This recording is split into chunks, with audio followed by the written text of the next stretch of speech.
Hello dear friends, and welcome back to Sacred Slumber. Before we begin tonight's story, I hope your day has been filled with blessings and peace. Whether it's morning where you are, the quiet of afternoon, or the gentle embrace of evening, know that you are exactly where God wants you to be in this moment. I'm curious about where in this beautiful world you're listening from tonight. Are you nestled in your bed in a bustling city, or perhaps finding solace in the countryside under a canopy of stars? Wherever you are, whatever time it is for you, you are welcomed here with open arms. If this story touches your heart tonight, I encourage you to subscribe to Sacred Slumber. We gather here regularly to explore the profound truths and timeless wisdom found in God's Word, bringing comfort to weary souls and strength to troubled hearts. Your subscription helps us continue sharing these sacred stories that remind us of God's unfailing love and faithfulness. Now let us journey together to ancient Israel, to a time when kingdoms stood at crossroads, when truth was a dangerous commodity, and when one man's courage would echo through the ages. This is the story of Micaiah, the forgotten prophet who dared to stand alone. The sun blazed mercilessly over the ancient city of Samaria, its golden rays dancing across the limestone walls of King Ahab's palace. Within those walls, power brooked no opposition, and truth was often the first casualty of political ambition. It had been 3 years since the last war between Israel and Syria, 3 years of uneasy peace that sat heavy on King Ahab's shoulders like an ill-fitting crown. Ahab paced the marble floors of his throne room, his royal robes rustling with each agitated step. The king of Israel was a man consumed by his desires, a ruler who had long ago traded his soul to the altar of self-interest. His marriage to the foreign princess Jezebel had brought prosperity to his kingdom, but at a cost that would echo through generations. The worship of Baal had infiltrated the very heart of Israel, and the prophets of the Lord had been hunted, killed, or driven into hiding. Yet today something stirred within Ahab's ambitious heart. News had arrived that morning of Syrian movements near Ramoth-Gilead, a strategic city that had once belonged to Israel, but now languished under enemy control. The city's location made it a prize worth fighting for, a gateway that could secure trade routes and strengthen his kingdom's eastern border. As Ahab contemplated this opportunity, word came that King Jehoshaphat of Judah was approaching Samaria with a considerable entourage. Jehoshaphat was everything Ahab was not. A king who sought the Lord's face, who had torn down the high places of idol worship, and who ruled with righteousness as his compass. The irony was not lost on Ahab that he would need the help of such a man to achieve his ambitions. The great doors of the throne room swung open with a resonant boom, and Jehoshaphat entered with the dignity befitting a king of David's lineage. He was a man of medium stature but commanding presence, his beard meticulously groomed, and his eyes holding the wisdom of one who had walked closely with the Almighty. Behind him came his advisors and military commanders, their expressions respectful but cautious, as they entered the domain of Israel's controversial king. "Jehoshaphat, my brother," Ahab called out, his voice echoing through the vast chamber as he descended from his throne. "Welcome to Samaria. Your presence brings honour to my house." The two kings embraced in the customary greeting, though those who knew them well could sense the underlying tension. Jehoshaphat had come seeking alliance, but his heart was troubled by what such an alliance might require of him. "Ahab," Jehoshaphat replied warmly, though his eyes remained watchful. "It has been too long since we have spoken face to face. The Lord has blessed both our kingdoms with peace these past years." "Indeed," Ahab agreed, gesturing toward the laden tables his servants had prepared. "Come, let us feast together and speak of matters that concern us both." The banquet that followed was a spectacle of royal excess. Tables groaned under the weight of roasted meats, exotic fruits, and wine from the finest vineyards. Musicians played softly in the background, while servants moved like shadows, attending to every need. Yet beneath the veneer of celebration, both kings harboured their own purposes. As the evening wore on and the wine loosened tongues, Ahab finally revealed his true intention. Leaning toward Jehoshaphat with the conspiratorial air of old friends, he spoke in measured tones. "My brother, there is a matter that weighs heavily upon my heart," Ahab began, his eyes glinting in the torchlight. "You know that Ramoth-Gilead belongs to us, yet it remains in the hands of the king of Syria. Should we not take back what is rightfully ours?" Jehoshaphat set down his goblet carefully, his expression growing thoughtful. He had anticipated this moment, knowing that Ahab rarely extended hospitality without purpose. The question hung in the air between them like incense, heavy with implication. "Ramoth-Gilead has indeed been a source of contention," Jehoshaphat replied diplomatically. "What do you propose?" Ahab's smile was that of a merchant who senses a favourable negotiation. "I propose that we go up together against Ramoth-Gilead. Your army combined with mine would be formidable. We could restore the city to Israel and share in the glory of victory." The words were carefully chosen, appealing to both practical strategy and Jehoshaphat's sense of brotherhood among the tribes of Israel. Yet Jehoshaphat had not survived as king by making hasty decisions. His reign had been marked by careful consultation with the Lord, and he would not abandon that practice now. "I am as you are," Jehoshaphat responded slowly. "My people as your people, my horses as your horses. If the Lord wills it, we shall stand together in battle." He paused, his next words carrying the weight of true conviction. "But first let us inquire of the Lord." Ahab's smile faltered slightly. In his eagerness for military glory, he had hoped to avoid the complications that divine consultation might bring. Yet he could hardly refuse such a reasonable request from a potential ally, especially one whose righteousness was renowned throughout the region. "Of course," Ahab agreed, though his tone lacked enthusiasm. "Let us seek the word of the Lord."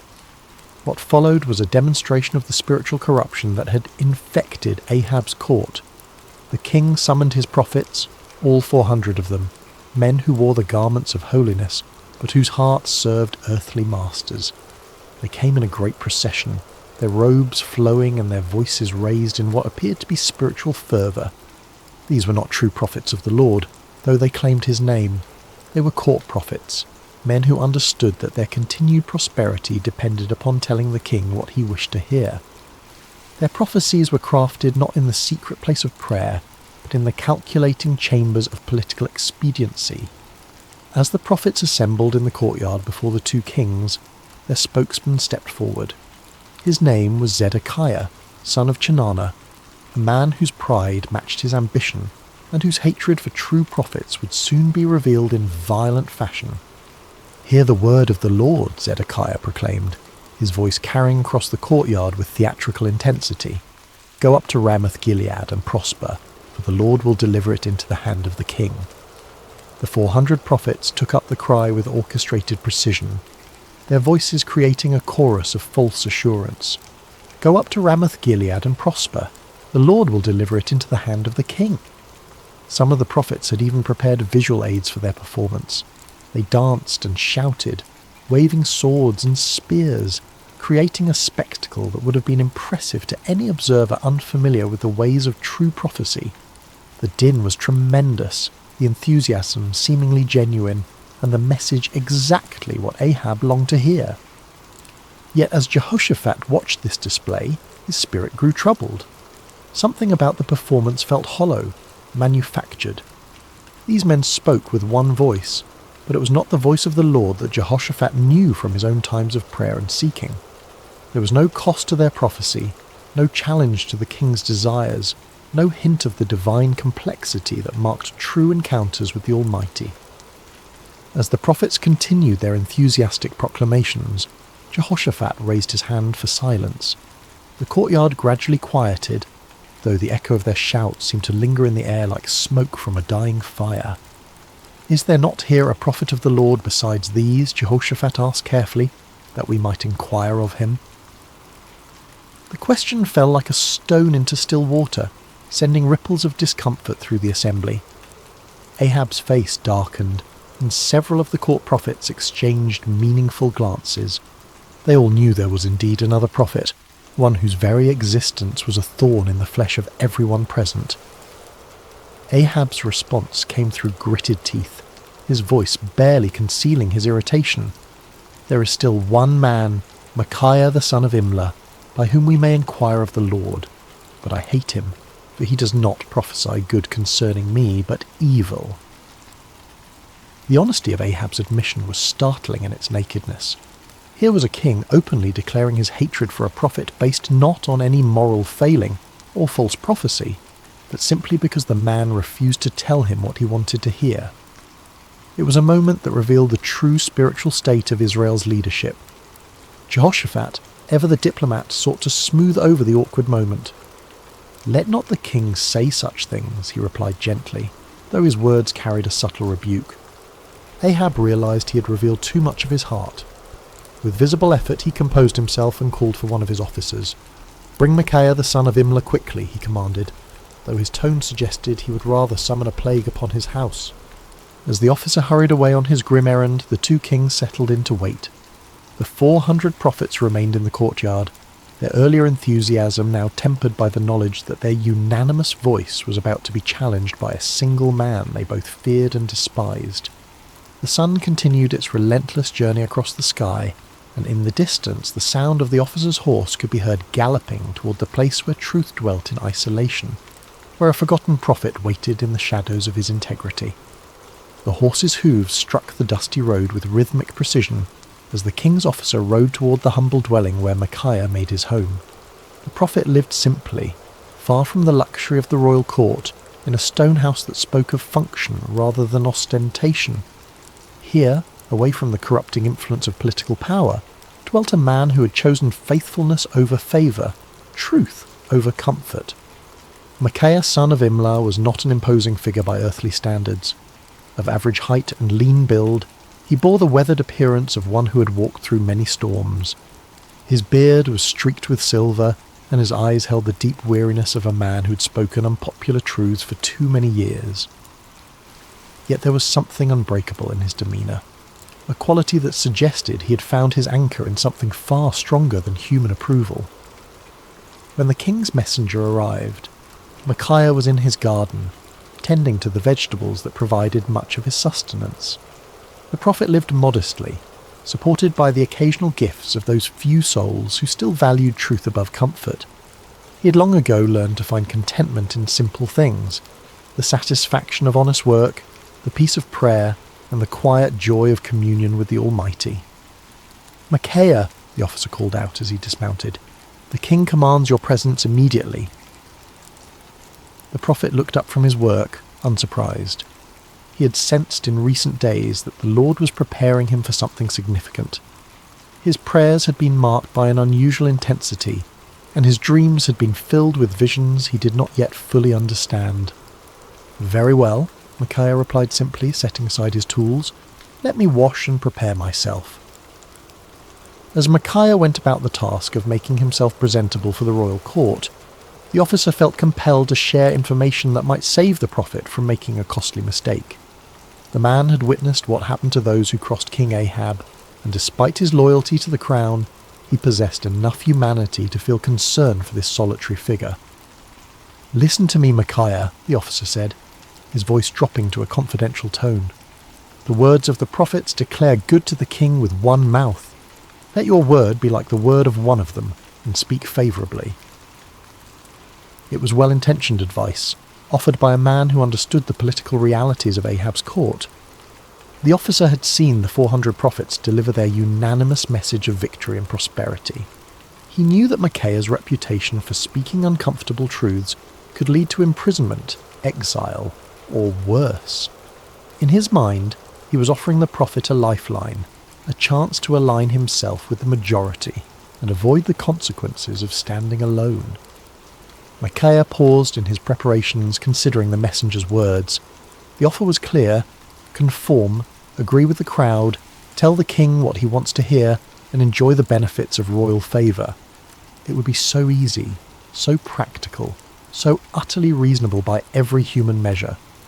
But as Micaiah looked into the officer's earnest face, he felt the familiar stirring of the spirit within him, that unmistakable presence that had guided him through decades of faithful service. The Lord had not called him to an easy path, but he had never failed to provide strength for the journey. "As the Lord lives," Micaiah replied with quiet dignity, "whatever the Lord says to me, that I will speak." The words hung in the air between them, a declaration of absolute commitment that left no room for compromise.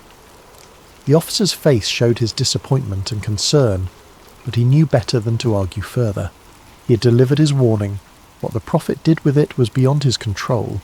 The journey back to Samaria was made in relative silence, the officer pondering the stubborn integrity of his passenger, while Micaiah prayed and prepared his heart for whatever lay ahead.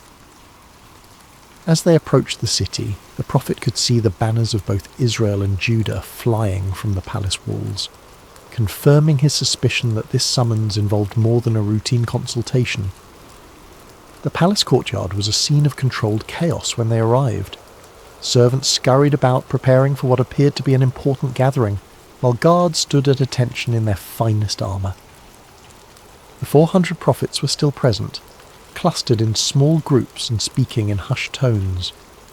Their earlier enthusiasm had given way to a more subdued attitude, though their confidence in their message remained unshaken. As Micaiah dismounted and followed the officer toward the throne room, he could feel the weight of many eyes upon him. Some looks were curious, others hostile, and a few held the barely concealed contempt of those who viewed his independence as a personal affront. He had grown accustomed to such reactions over the years, understanding that his very presence served as an uncomfortable reminder of the spiritual compromise that permeated the court. The great doors opened before them, revealing the opulent throne room where Kings Ahab and Jehoshaphat waited. The contrast between the two rulers was immediately apparent even to a casual observer.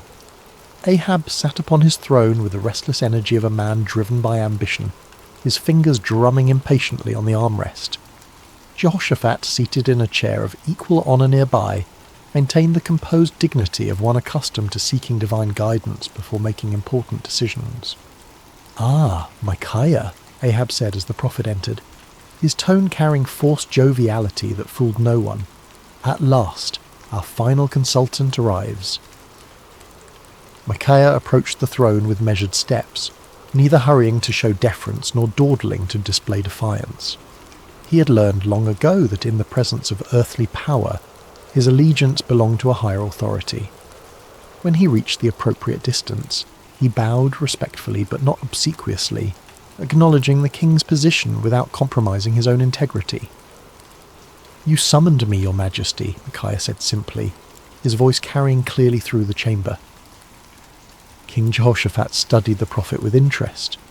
He had heard reports of Micaiah's reputation for uncompromising honesty, and after witnessing the theatrical performance of the 400 prophets, he was eager to hear from someone who might offer a different perspective. Ahab leaned forward on his throne, his eyes fixed on the solitary figure before him. "Micaiah, shall we go to war against Ramoth-Gilead, or shall we refrain?" It was the same question that had been posed to the 400 prophets, the same inquiry that had produced such enthusiastic unanimity. Now it fell upon the shoulders of one man who stood alone, without allies or supporters, facing the combined expectation of two kings and their assembled courts. The moment stretched taut with anticipation. Everyone present understood that they were witnessing something significant, though few could have predicted the drama that was about to unfold. In the silence, Micaiah felt the familiar stirring of the spirit, but what came first was not the word of the Lord, but something altogether unexpected. What happened next would be remembered and debated for generations to come. Micaiah, the prophet known for his uncompromising honesty, looked directly at King Ahab and delivered exactly the message the king wanted to hear. "Go up and prosper," Micaiah declared, his voice carrying throughout the throne room, "for the Lord will deliver it into the hand of the king." A murmur of surprise rippled through the assembled court. The 400 prophets exchanged glances of confusion and perhaps a touch of irritation. Here was the man they had feared would contradict their unanimous verdict, and instead he was confirming their prophecy word for word. Some of them smiled with what they imagined was vindication, while others seemed puzzled by this unexpected development. But King Ahab was no fool. Despite his many moral failings, he had known Micaiah for years, had heard his prophecies of judgment and warning countless times. Never once had the prophet told him what he wanted to hear. Never once had Micaiah's words aligned so perfectly with royal desires. The king's eyes narrowed as he studied the prophet's face, searching for the truth behind this suspicious compliance. There was something in Micaiah's tone, a subtle quality that suggested layers beneath the surface of his words.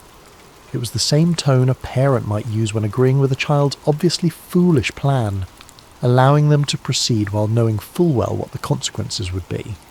King Jehoshaphat, too, sensed that something was amiss, though he remained silent, observing the interaction with keen interest. "How many times shall I make you swear," Ahab said slowly, his voice carrying a warning, "that you tell me nothing but the truth in the name of the Lord?" It was a remarkable moment. Here was a king who had just received exactly the prophecy he desired, yet his own conscience convicted him that it could not be genuine. Ahab understood Micaiah well enough to know that such easy agreement was completely out of character. In demanding the truth, the king was inadvertently acknowledging that he recognized the difference between authentic prophecy and the comfortable lies he typically preferred. Micaiah stood silent for a moment, and those watching could see a visible change come over him. The sardonic expression faded from his face, replaced by the solemn countenance of one who was about to deliver a message from the throne room of heaven. When he spoke again, his voice carried a different quality altogether, the unmistakable authority of divine revelation. "I saw all Israel scattered on the hills like sheep that have no shepherd," Micaiah began, his words falling like stones into the sudden silence. "And the Lord said, 'These have no master. Let each return to his house in peace.'" The impact of these words was immediate and devastating. The vision was clear to everyone present. Israel would be defeated, their army scattered, and their king would not return from battle. It was a prophecy of military disaster and royal death, delivered with the calm certainty of one who had seen beyond the veil of earthly circumstances. King Ahab's face flushed with anger, but beneath the rage was something that looked remarkably like fear. He turned to Jehoshaphat with the bitter satisfaction of one whose worst expectations have been confirmed. "Did I not tell you," Ahab said, his voice heavy with frustration, "that he would not prophesy good concerning me, but evil?" But Micaiah was not finished. The Spirit of the Lord had opened his eyes to see into the very council chambers of heaven, and what he had witnessed there needed to be shared, regardless of the consequences. The prophet's voice took on an even more solemn tone as he continued. "Therefore hear the word of the Lord," Micaiah declared, his words cutting through the tension in the room like a sword. "I saw the Lord sitting on his throne, and all the host of heaven standing by, on his right hand and on his left." The court fell absolutely silent. Even the most worldly and cynical among them recognized that they were hearing something extraordinary. This was not the political maneuvering they were accustomed to, nor the comfortable reassurances of the court prophets. This was a glimpse into eternal realities, a revelation of divine purpose that transcended human understanding. "And the Lord said," Micaiah continued, "Who will persuade Ahab to go up, that he may fall at Ramoth-Gilead?" So one spoke in this manner, and another spoke in that manner. Then a spirit came forward and stood before the Lord and said, "I will persuade him." The Lord said to him, "In what way?" And he said, "I will go out and be a lying spirit in the mouth of all his prophets." And the Lord said, "You shall persuade him and also prevail. Go out and do so." The revelation was staggering in its implications. Micaiah was claiming that the Lord himself had allowed, indeed, had orchestrated, the deception that had been proclaimed by the 400 prophets. It was a divine judgment in the form of false prophecy, a spiritual trap set for a king who had repeatedly chosen lies over truth. Therefore, Micaiah concluded with inexorable logic, "Look, the Lord has put a lying spirit in the mouth of all these prophets of yours, and the Lord has declared disaster concerning you." The silence that followed was deafening. Every person present was forced to grapple with the implications of what they had heard. The 400 prophets found themselves accused not merely of error, but of being unwitting instruments of divine deception. The kings faced the terrifying possibility that their carefully planned military campaign was actually a trap set by the Almighty himself. But the silence was short-lived. Zedekiah, the spokesman for the 400 prophets, was a man of considerable pride and ambition. He had built his reputation on his supposed connection to the divine, and Micaiah's words threatened not only his credibility but his entire worldview. The accusation that he had been deceived by a lying spirit was more than he could bear. With a roar of rage, Zedekiah strode across the throne room until he stood face to face with Micaiah. The contrast between them was striking.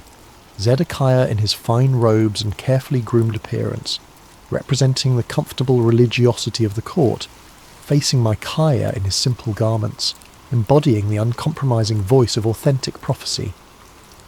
"Which way did the Spirit from the Lord go from me to speak to you?" Zedekiah demanded, his voice shaking with fury. It was a desperate attempt to challenge Micaiah's authority, to suggest that if anyone possessed a connection to the divine, it was surely the spokesman for 400 prophets rather than this isolated troublemaker. But before Micaiah could respond, Zedekiah's anger overwhelmed his judgment entirely.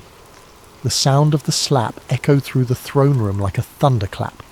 Zedekiah had struck Micaiah across the face with sufficient force to stagger the prophet, leaving a red mark on his cheek that would serve as a visible reminder of what it cost to speak truth in the face of comfortable lies.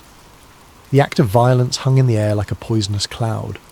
No one moved or spoke, shocked by the sudden transition from theological debate to physical assault. Micaiah slowly straightened, touching his cheek where Zedekiah's hand had left its mark. When he looked up, there was no anger in his eyes, no desire for retaliation. Instead, there was a sadness that seemed to encompass not only his immediate situation, but the entire spiritual state of the nation. "Indeed," Micaiah said quietly, his voice carrying despite its gentle tone, "you shall see on that day when you go into an inner chamber to hide." It was both prophecy and promise. The day would come when Zedekiah's false confidence would crumble, when the reality of divine judgment would force him to seek shelter from the consequences of his deception. The words carried the weight of inevitable fulfillment, spoken not in anger, but with the sorrowful certainty of one who had seen the future and found it tragic. King Ahab had heard enough. The prophet's words had struck too close to uncomfortable truths, had challenged too directly the comfortable illusions upon which he had built his reign. The vision of divine deception, the prophecy of military disaster, the humiliating suggestion that his 400 prophets were unwitting instruments of judgment, all of it combined to create a rage that demanded immediate action. "Take Micaiah," the king commanded, his voice sharp with fury, "and return him to Ammon, the governor of the city, and to Joash the king's son, and say, 'Thus says the king, put this fellow in prison, and feed him with bread of affliction and water of affliction until I come in peace.'" The order was both punishment and insurance policy. By imprisoning Micaiah until his safe return from battle, Ahab was attempting to nullify the prophecy through royal decree. It was a desperate act of defiance against divine judgment, a futile attempt to bind the word of the Lord with chains and prison walls. But Micaiah was not finished. Even as the guards moved toward him, even as the shadow of imprisonment fell across his path, the prophet had one final word to speak. His voice rang out across the throne room with the clarity of absolute conviction. "If you ever return in peace, the Lord has not spoken by me." The words were a direct challenge to royal authority, a public declaration that put Micaiah's credibility as a prophet on the line. He was essentially saying that if Ahab returned safely from battle, then everyone present should conclude that Micaiah was a false prophet deserving of death. It was the ultimate expression of confidence in the word he had received from the Lord. But Micaiah was not content to let his challenge rest with the immediate audience. Looking around the throne room at the assembled courtiers, nobles and servants, he raised his voice even louder. "Mark it, all you people." It was a call to witness, an appeal to everyone present to remember this moment and test the validity of his prophecy against future events. The prophet was willing to stake everything, his reputation, his freedom, possibly his life, on the truth of what he had spoken. It was a level of certainty that transcended human confidence and entered the realm of divine assurance. As the guards seized Micaiah's arms and began to lead him away, the throne room erupted in a buzz of conversation. Some whispered among themselves about the prophet's boldness. Others debated the implications of his vision, and still others tried to process the dramatic confrontation they had just witnessed. Through it all, the 400 prophets maintained their uncomfortable silence, uncertain how to respond to accusations that struck at the very heart of their prophetic claims. King Jehoshaphat watched the proceedings with deep concern. The righteous king of Judah had requested divine counsel, and what he had received was a prophecy that directly contradicted his military plans and predicted disaster for his ally. Yet something in Micaiah's bearing, some quality of authentic conviction, made it impossible to dismiss his words as the ravings of a madman or the spite of a disgruntled prophet. As Micaiah was led away, his footsteps echoing through the palace corridors, he felt no bitterness toward his captors or self-pity for his situation. He had spoken the word of the Lord faithfully, regardless of the consequences, and that obedience brought a peace that transcended his circumstances. The prison cell that awaited him might confine his body, but his spirit remained free, anchored in the unshakable certainty that he had been faithful to his calling. The cell where Micaiah was imprisoned was a far cry from the luxury of the royal court. Built of rough stone with a small barred window that provided minimal light, it was designed for punishment rather than comfort. The bread of affliction and water of affliction promised by the king proved to be exactly that, meagre rations calculated to sustain life while providing a constant reminder of a royal displeasure. Yet in that dark cell, Micaiah found something that had eluded him in the freedom of his simple home, absolute clarity about his purpose and calling. Stripped of all earthly comforts and securities, he was forced to rely entirely upon his relationship with the Lord. In the long hours of solitude, he prayed not for deliverance but for continued faithfulness, not for vindication, but for grace to endure whatever lay ahead. Meanwhile, preparations for war continued with increasing intensity. King Ahab threw himself into military planning with the fervour of a man trying to drown out unwelcome voices of conscience. He consulted with his generals, inspected his troops, and made elaborate arrangements for what he was determined would be a glorious victory. The prophecy of the 400 court prophets was repeated frequently, as if constant repetition could somehow make it more reliable. King Jehoshaphat, however, found himself deeply troubled by the day's events. The contrast between the theatrical unanimity of the 400 prophets and Micaiah's stark authenticity had left him with serious doubts about the wisdom of the planned campaign. Yet he had given his word to stand with Ahab, and the political implications of backing out now were significant. As the day of departure approached, Ahab made one final attempt to circumvent the prophecy that haunted his thoughts. If the word of the Lord through Micaiah was true, then King Ahab was destined to die in battle. But perhaps, the king reasoned, he could outwit divine judgment through human cleverness. "I will disguise myself and go into battle," Ahab announced to his commanders, "but you put on your robes." It was a cunning plan. By dressing as an ordinary soldier while Jehoshaphat wore royal garments, Ahab hoped to deceive the enemy about his identity and location. If the Syrians could not identify him as the king of Israel, perhaps he could survive the battle and prove Micaiah wrong. It was the kind of tactical thinking that had served Ahab well in political manoeuvring, but he was about to discover that divine judgment operates by different rules than human conflict. The morning of battle dawned clear and bright, with a gentle breeze that carried the scent of wildflowers across the plains surrounding Ramoth Gilead. It seemed an unlikely day for the fulfillment of prophecy, too beautiful for the tragic events that were about to unfold.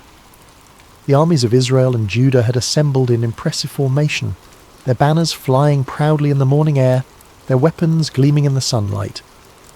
King Ahab, disguised as a common soldier, moved among his troops with nervous energy. His royal armour had been replaced with the simple leather and bronze of an ordinary warrior, and his distinctive crown was nowhere to be seen. To any casual observer, he appeared to be merely another commander preparing for battle, yet those closest to him could sense his underlying anxiety, the tension of a man who was trying to outrun a divine decree. King Jehoshaphat, meanwhile, wore his royal robes with obvious reluctance. The righteous king of Judah had agreed to this deception as part of their military strategy, but his conscience troubled him. The memory of Micaiah's words weighed heavily on his mind, and he found himself offering frequent prayers for divine protection, and guidance. The Syrian army was formidable, well-trained and confident in their ability to defend their territory.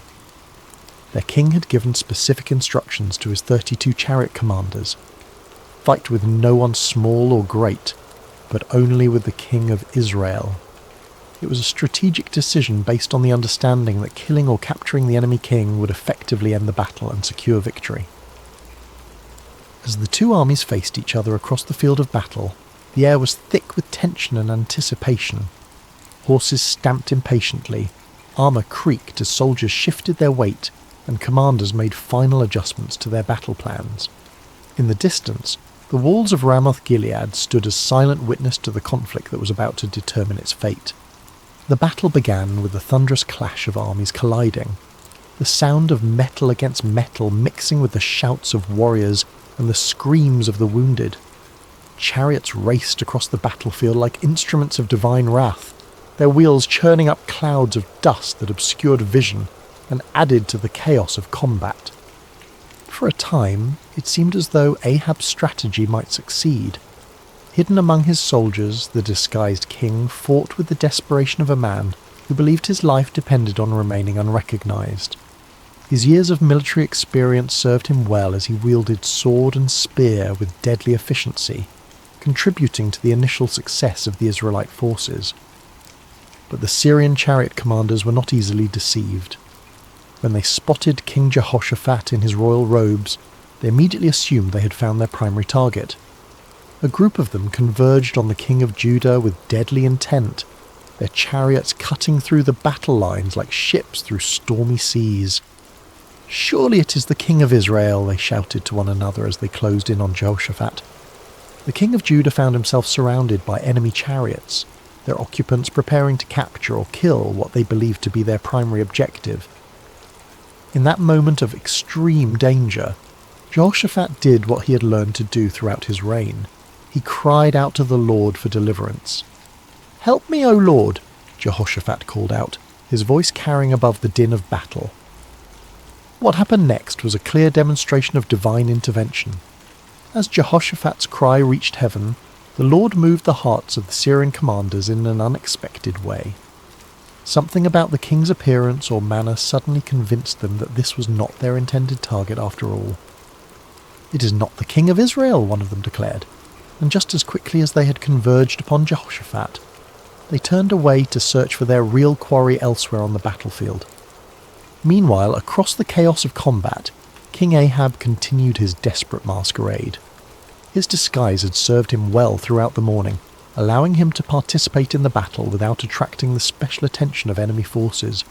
For a brief moment, it seemed as though human cunning might indeed triumph over divine decree. But the Lord's purposes are not thwarted by earthly schemes, no matter how cleverly conceived. As the battle raged on, a Syrian soldier drew his bow at random, not aiming at any particular target, but simply shooting into the mass of enemy forces. It was the kind of arrow that soldiers loose when they cannot see clearly, through the dust and confusion of battle, hoping to strike something useful, but with no specific intent. The arrow flew through the air with the invisible guidance of divine providence. It passed over the heads of common soldiers, sailed between the wheels of racing chariots, and found its mark with the precision of perfect justice. The bronze point struck King Ahab between the joints of his armour, penetrating the one gap in his defences that his disguise could not protect. The king felt the arrow's impact like a thunderbolt, the sudden sharp pain followed by the warm spread of blood across his chest. He looked down in shock to see the Syrian arrow protruding from his body, its shaft trembling with the force of impact. In that instant, Ahab understood with perfect clarity that no amount of human cleverness could circumvent the word of the Lord. "I am wounded," the king cried out to his chariot driver, his voice tight with pain and the dawning realization of his doom. "Turn around and carry me out of the battle." The chariot driver, a loyal servant who had recognized his disguised king despite the common soldier's garb, immediately began maneuvering toward the edge of the battlefield. But extricating themselves from the chaos of combat proved more difficult than anticipated.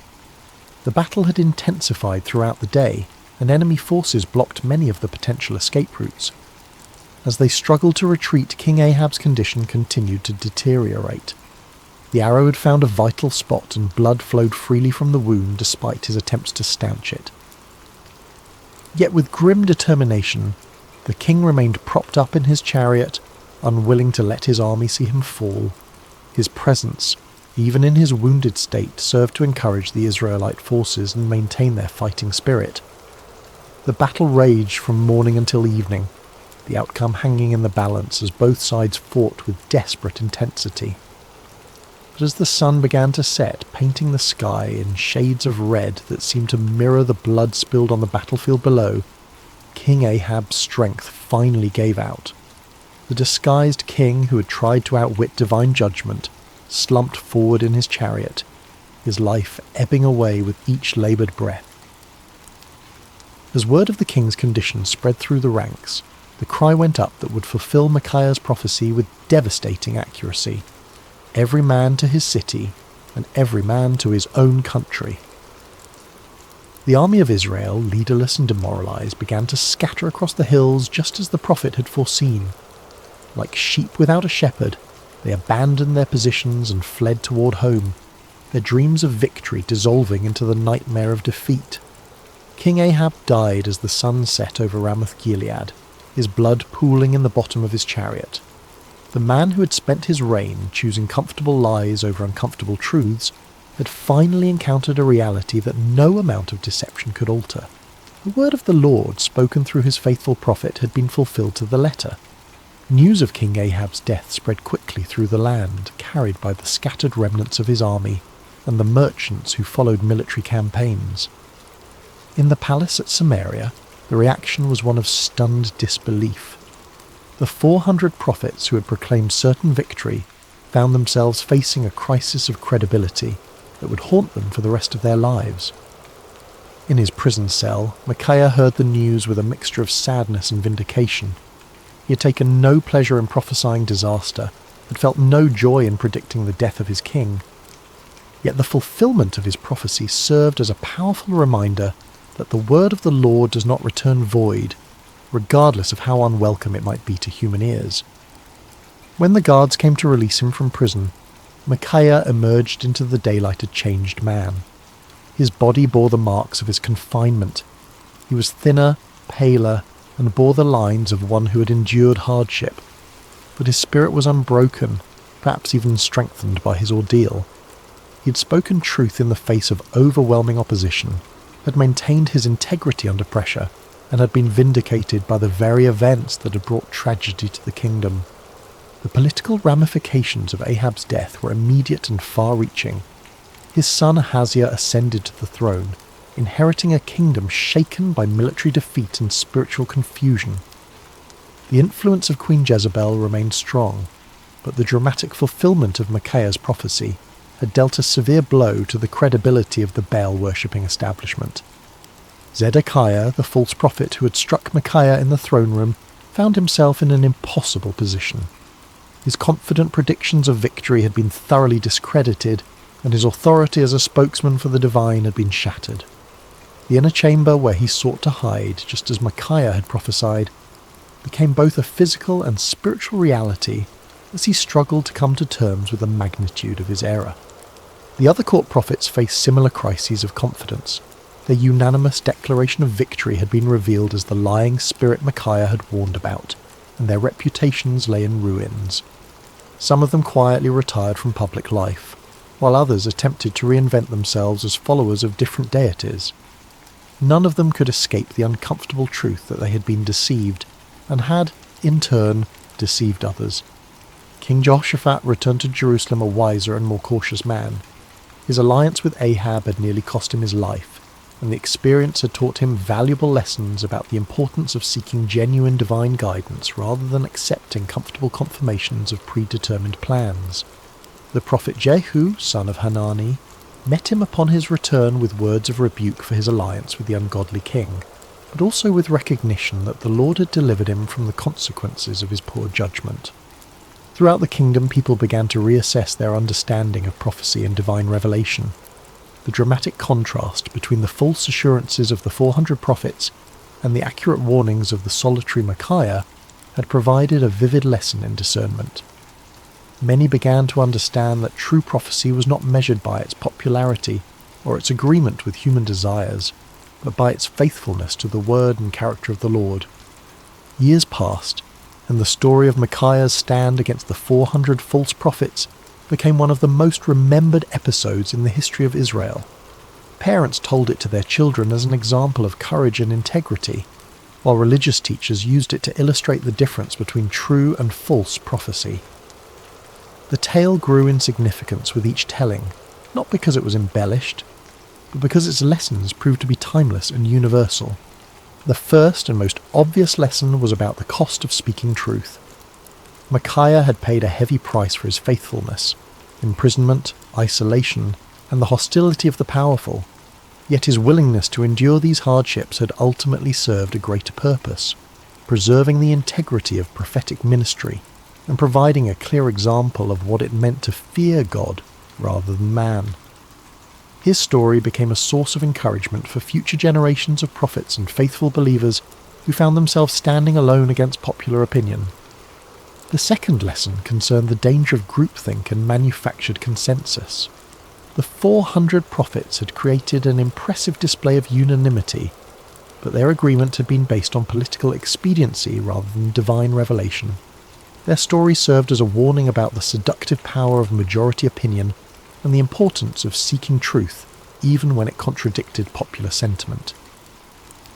The comfort of belonging to the crowd, they learned, was no substitute for the sometimes lonely path of authentic faith. The third lesson was perhaps the most theologically complex: the reality that God sometimes allows deception as a form of judgment. The lying spirit that had influenced the false prophets was not an independent force, but an instrument of divine justice, permitted by the Lord as part of his sovereign plan. This aspect of the story forced believers to grapple with difficult questions about the nature of divine sovereignty and human responsibility, helping them develop a more mature understanding of how God works in the world. The fourth lesson focused on the importance of discernment in spiritual matters.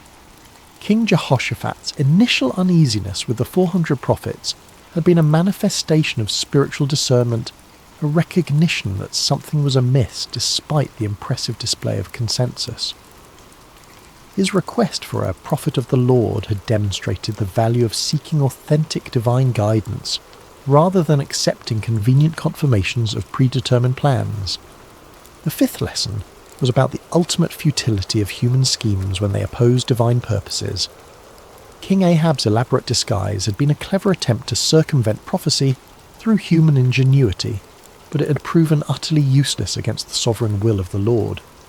The random arrow that found its mark had served as a powerful reminder that God's purposes will be accomplished regardless of human attempts to thwart them. As the years passed and the kingdom of Israel continued its spiritual decline, the story of Micaiah took on additional significance. It became a benchmark against which other prophets and prophecies were measured, a reminder of what authentic faithfulness looked like in the face of opposition. When Elijah stood alone against the prophets of Baal on Mount Carmel, people remembered Micaiah's solitary stand. When Jeremiah faced persecution for his unpopular messages, the example of Micaiah's courage provided encouragement and precedent. The story also served as a cautionary tale for those in positions of authority. King Ahab's admission that he hated Micaiah because the prophet never spoke favourably about him had revealed the dangerous tendency of leaders to surround themselves with yes men rather than truthful counsellors. Future kings and officials who heard the story were challenged to examine their own relationships with advisors and to consider whether they were seeking truth or merely confirmation of their existing beliefs. In the quiet of his later years, Micaiah often reflected on that pivotal day when he had stood alone before 2 kings and 400 false prophets. The physical scars from his imprisonment had faded, but the spiritual impact of his experience continued to shape his understanding of his calling and his relationship with the Lord. The prophet had learned that faithfulness was not measured by immediate results, but by obedience to divine instruction. His warning had not prevented the battle or saved King Ahab's life, but it had preserved the integrity of prophetic ministry and provided a clear demonstration of the difference between true and false revelation. Sometimes, he realised, the greatest victories were won not through changing circumstances, but through maintaining faithfulness in the midst of difficult circumstances.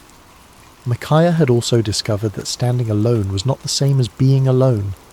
In his prison cell, deprived of human companionship and comfort, he had experienced a deeper intimacy with the Lord than he had ever known before. The isolation that had seemed like punishment had actually become a pathway to greater spiritual understanding and strength. He had learned that the approval of the crowd was a poor substitute for the approval of the Almighty. The prophet had come to understand that his role was not to be popular, but to be faithful, not to tell people what they wanted to hear, but to speak what the Lord had given him to say.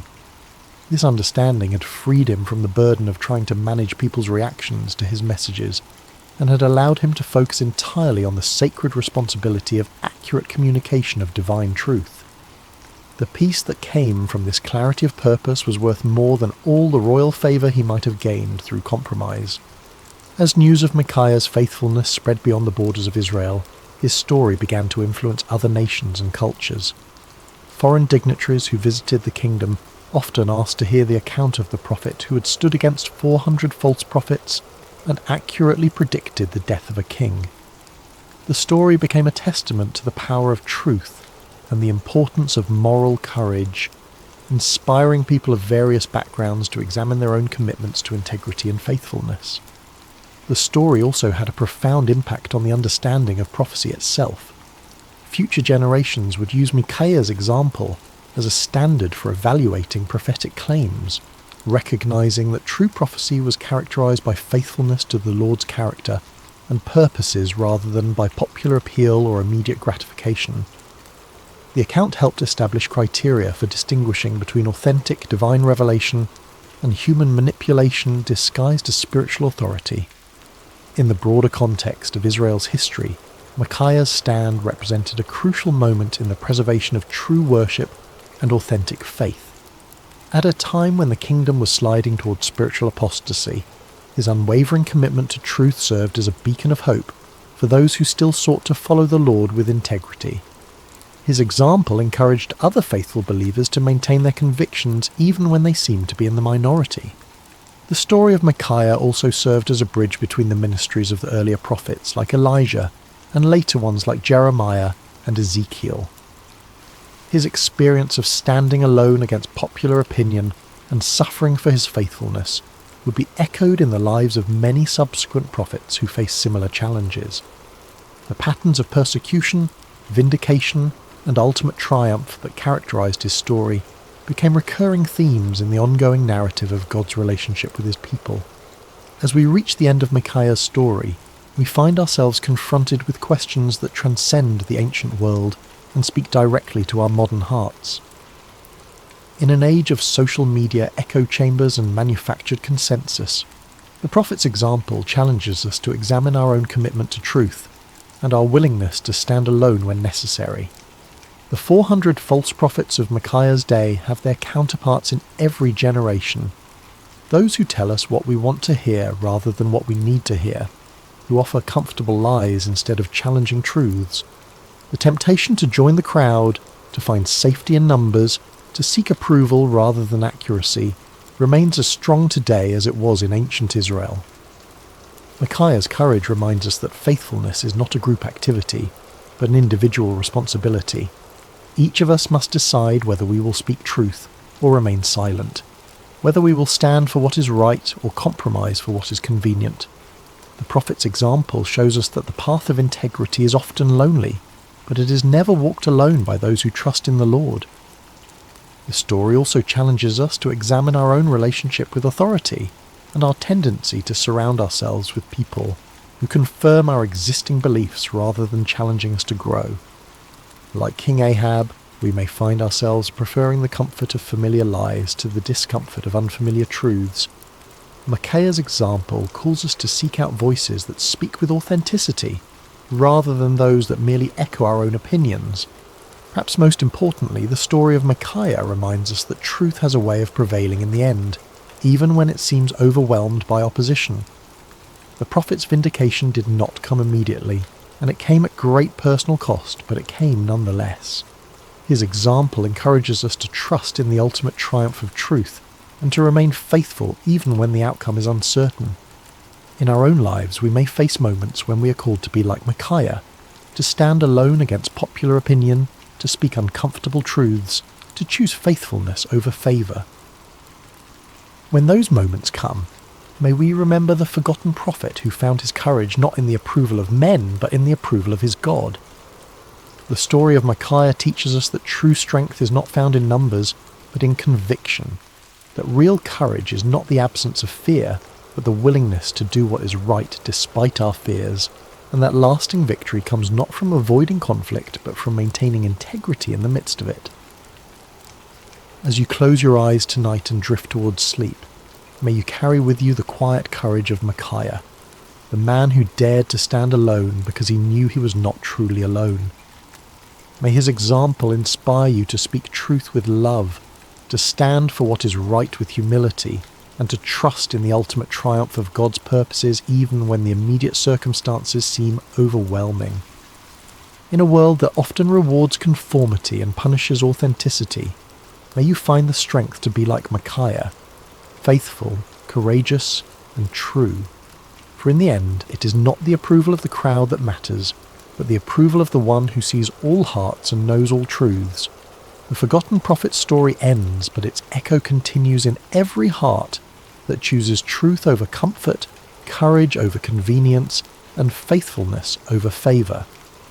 May that echo sound clearly in your own life, guiding you toward the kind of integrity that leaves a lasting legacy long after the voices of the crowd have faded into silence. Rest well, dear friends, and may your dreams be filled with the peace that comes from knowing you serve a God who honours faithfulness, rewards courage, and never abandons those who trust in him. The story of Micaiah reminds us that in God's kingdom, standing alone with truth is always better than standing with the crowd in deception. Sleep peacefully, knowing that like Micaiah, you're never truly alone when you walk in the light of divine truth.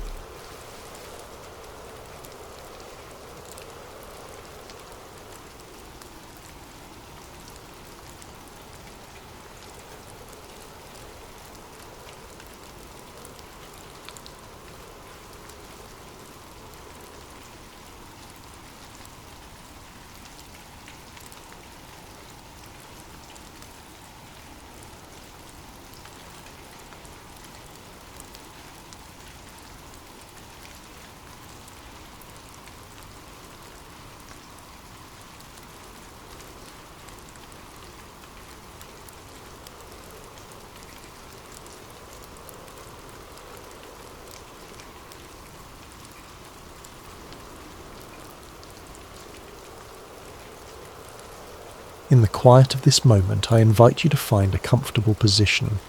Perhaps you're already settled in bed, your head resting on your pillow, or maybe you're preparing for rest after a long day.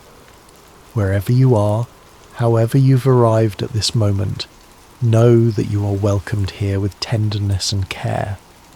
Close your eyes if you haven't already. Feel the weight of your body surrendering to the support beneath you. Notice how your shoulders can soften, how your hands can rest without grasping, how your face can release any tension it's been holding. There's nothing you need to do right now except breathe and listen. Let's breathe together for a moment.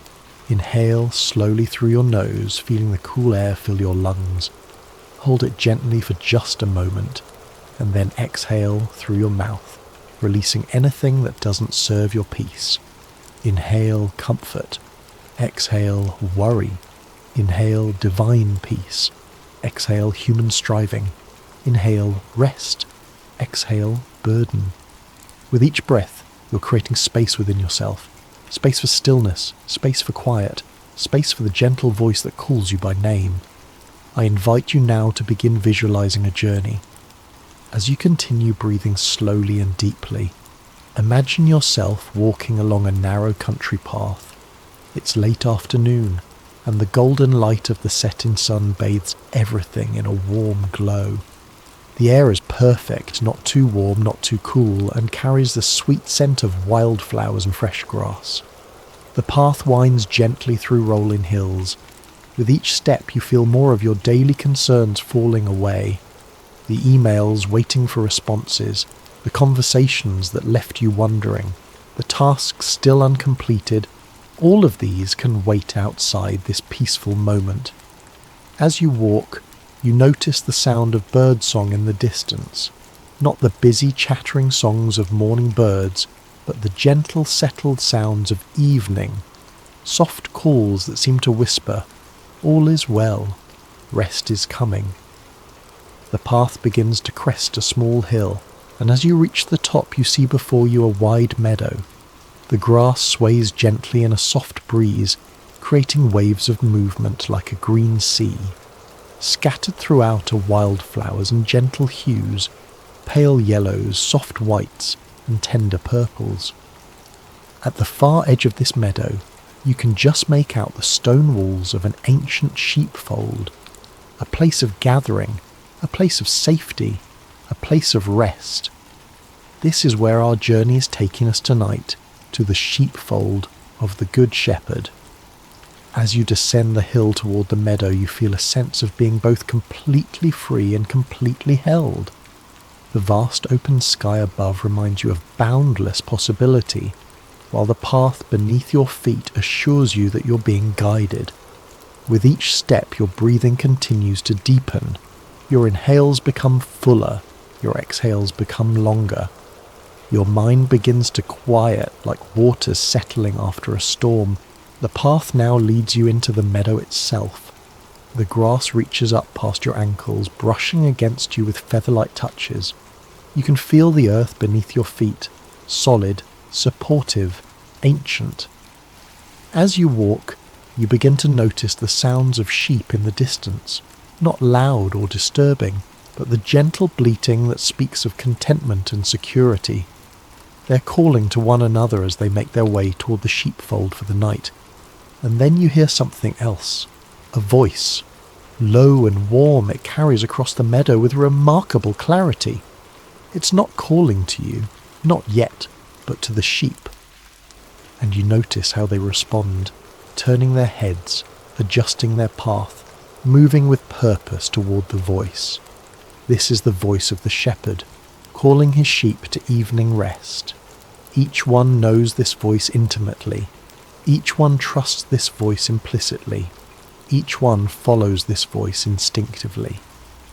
As you continue your walk through the meadow, drawn toward the sheepfold just as the sheep are drawn, you begin to feel a sense of recognition stirring within you. Something about this voice awakens a deep memory, not from yesterday or last year, but from the very foundation of your being. It's as if your soul remembers this voice from before time began. The path begins to widen as you near the sheepfold. The stone walls become clearer now, smooth, weathered stones carefully placed one upon another by hands that understood the importance of creating sanctuary. These walls have stood through countless seasons, through rain and wind and snow and sun, remaining steadfast in their purpose, to protect, to shelter, to create a space of safety. As you draw nearer, you see the entrance to the sheepfold, a simple opening in the wall. There is no gate of wood or metal, for in this place, in this story, the shepherd himself serves as the gate. Nothing enters that is not first approved by him. Nothing threatens that is not first faced by him. The voice continues to call, naming each sheep individually, knowing each one's unique needs, tendencies, and nature. And as the sun begins to sink lower in the sky, casting long golden shadows across the meadow, you find yourself at the entrance to the sheepfold, ready to cross the threshold into deeper rest. As you stand at the entrance to the sheepfold, you pause to take in its simple beauty. The circular stone walls rise about 4 feet high, tall enough to keep the sheep secure, yet low enough that the shepherd can see over them to watch for any approach of danger. The stones themselves seem to hold stories, their surfaces marked by time and weather, yet their arrangement remains sturdy and true. The ground inside the sheepfold has been softened by the passage of countless sheep over many years. What might once have been rocky earth has become a cushioned, almost velvety surface, perfect for rest. In some areas, particularly along the inside edge of the wall, tufts of soft grass have grown, creating natural pillows for weary heads. You notice that while the day remains warm, there is a coolness gathered in the shadows of the walls, a reminder that night approaches and with it the deeper rest that darkness brings. The air here carries a different quality. Sheltered from the breeze that moves across the open meadow, it feels somehow more concentrated, more present. As you step inside, crossing the threshold where the shepherd stands watch, you feel a subtle shift in your awareness. The sounds of the wider world seem to soften. The concerns that normally occupy your thoughts recede further. Here, within these ancient walls, existence becomes simpler. There is no need to navigate complex decisions or manage difficult relationships. There is only the present moment, the approaching night, and the protective presence of the shepherd. You find a place to sit against the wall where the last rays of sunlight still warm the stones. From here, you can watch as the sheep continue to arrive, each responding to its name when called, each receiving a gentle touch from the shepherd as it passes by him into the fold. This is how it has been done for thousands of years in the hill country. This ancient rhythm of call and response, of leaving the wide pastures for the secure fold, of trusting the one who leads and protects. Nothing about this scene would look unfamiliar to someone from centuries past. The relationship between shepherd and sheep transcends time, speaking to something essential about care and trust. In ancient times, you remember hearing, shepherds would often combine their flocks during the day, allowing the sheep to graze together in larger numbers. But when evening came, each shepherd would call only to his own sheep, using distinctive sounds or words that only his flock recognized. Remarkably, the sheep would separate themselves, following only the voice they knew, never confused by the calls of other shepherds. As you observe this evening gathering, you notice the care with which the shepherd examines each sheep as it enters. His hands move gently over wool and skin, checking for injuries or thorns that might have been gathered during the day's wandering. For one sheep, he removes a small burr caught in the thick wool. For another, he applies a soothing balm to a minor scrape. No need goes unnoticed, no discomfort goes untended. The sheep themselves seem to welcome this attention. Though some are clearly tired from the day's grazing, they pause willingly for the shepherd's examination. There is trust in their stillness, contentment in their patience. They know these hands, they know this voice, they know they are cared for individually, specifically, attentively. As the fold fills with more sheep, you notice the distinctive sounds they make. Not the loud bleating of alarm, but the soft, low sounds of recognition and settlement. They are talking to each other and to the shepherd in their own language of belonging. The air begins to cool more noticeably as the sun touches the horizon. Long shadows stretch across the sheepfold, and the stone walls now provide not just security, but shelter from the light evening breeze. The shepherd moves among the gathered sheep, his presence clearly bringing them comfort. Some draw closer to him as he passes, seeking the reassurance of proximity. You watch as he kneels beside one sheep that seems particularly restless. He speaks softly to it, words you cannot quite hear from where you sit, but you can see the effect. The sheep's breathing slows, its movements still, its eyes close in what can only be described as surrender to care. This, you realize, is what true safety looks like. Not the absence of all threat, but the presence of one who is trustworthy enough to allow complete vulnerability. The sheep do not need to remain vigilant because the shepherd stays watchful. They do not need to worry about provision because the shepherd knows where the sweet water flows and the tender grass grows.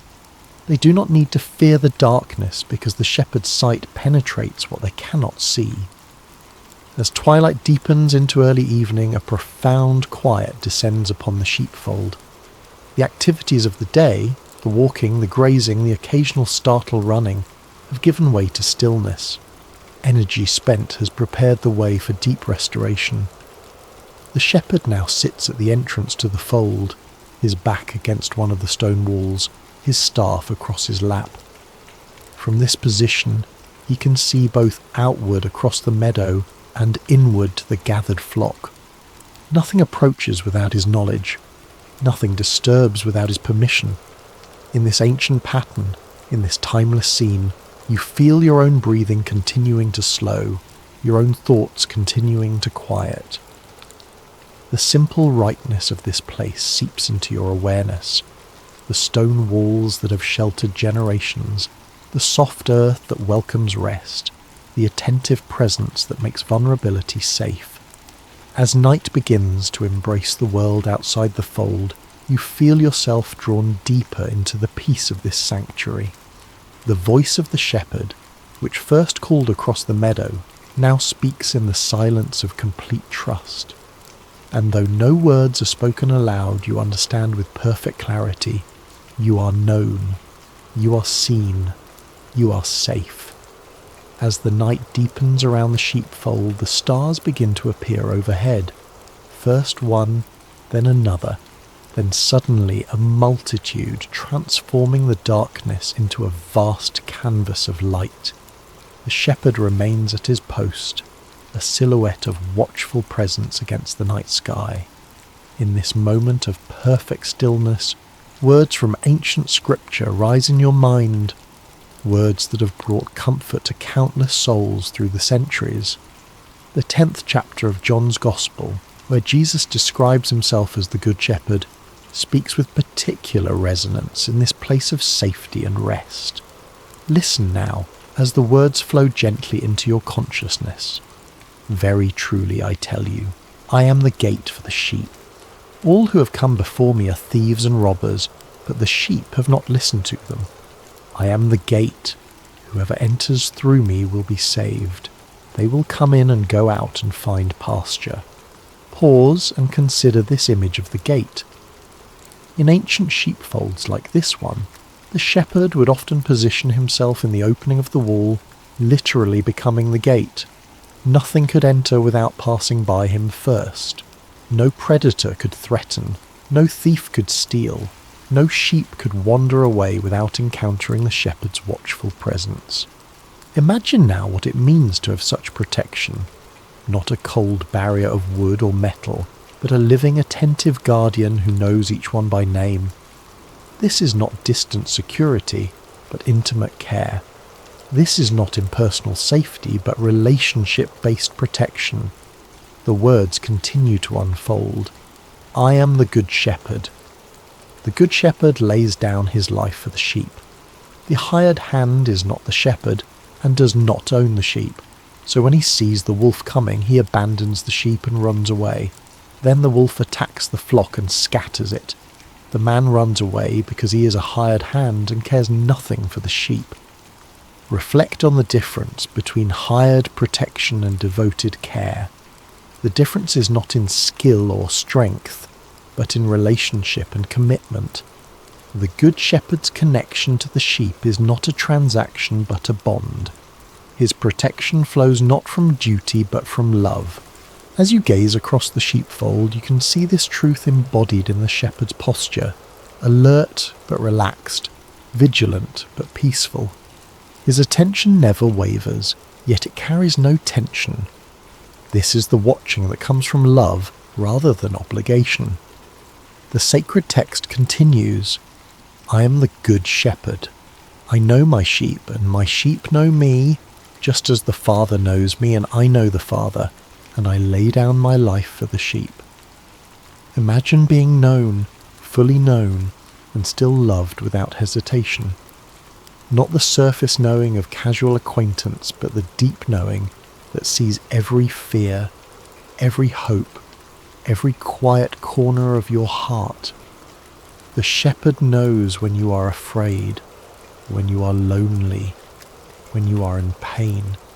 He knows when you have wandered, when you have stumbled, when you have fallen, and still he calls your name with tenderness. This knowing is not one-directional. The sheep also know their shepherd.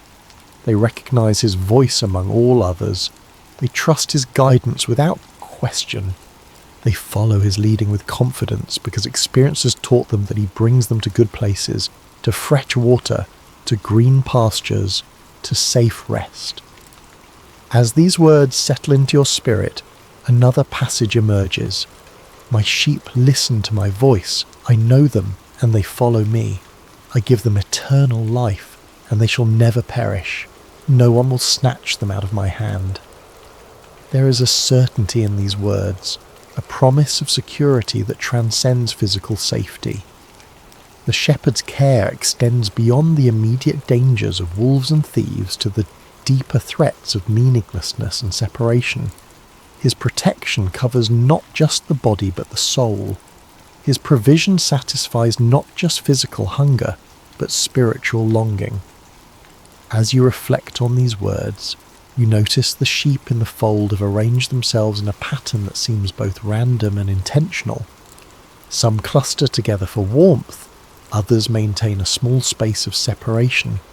Some lie with their heads toward the centre, others face the walls. Each has found the position that brings them comfort, yet all remain within the protective circle of the shepherd's care. Is this not a beautiful picture of community within security? Unity without uniformity?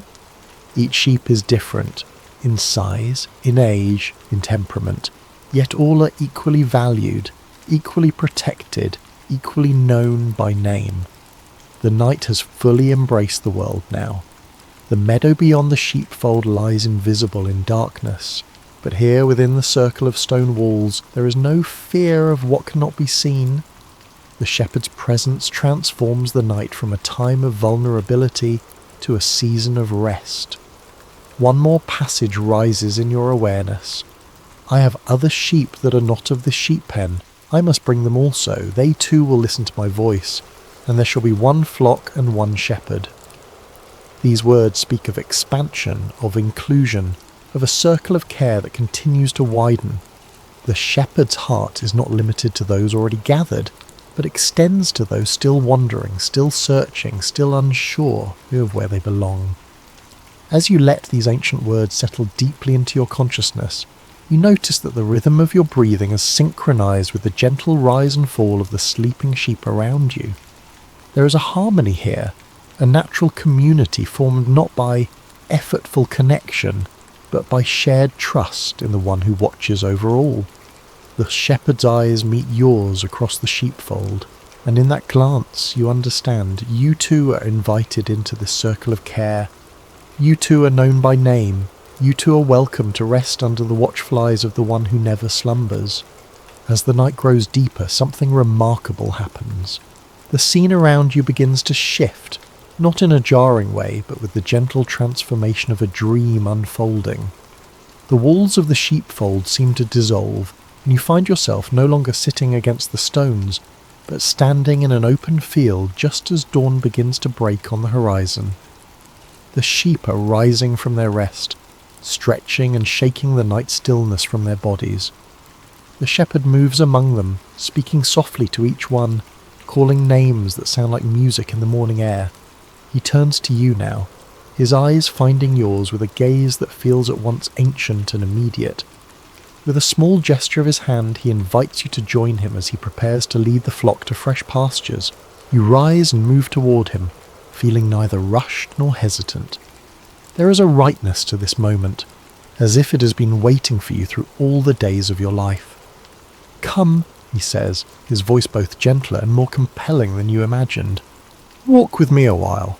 As the sheep begin to follow the shepherd out into the wider fields, you find yourself walking alongside him, not ahead, not behind, but beside, close enough to hear his breathing, to notice the deliberate placement of his feet on the earth, to feel the subtle movements of the air as he lifts his staff to guide the way. The morning unfolds around you in a symphony of sensory experiences. The earth beneath your feet feels solid yet yielding. supporting each step without resistance.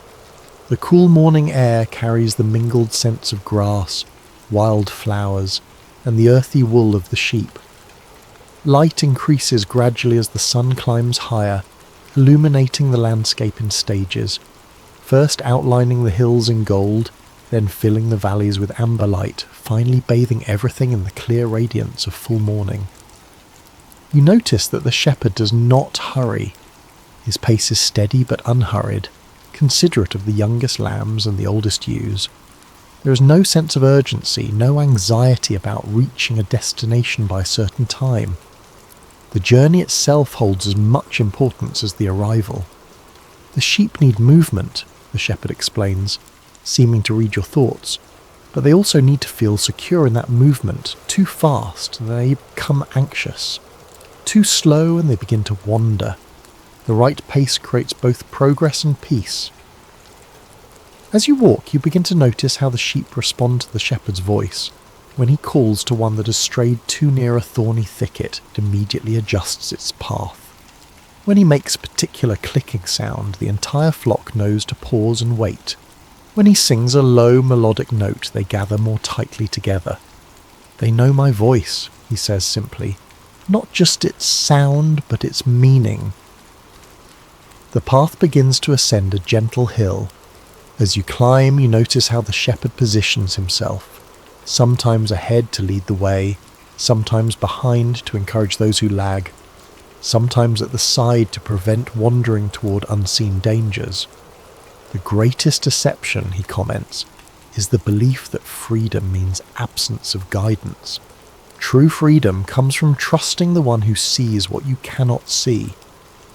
From the top of the hill, you can see the landscape spread out in all directions.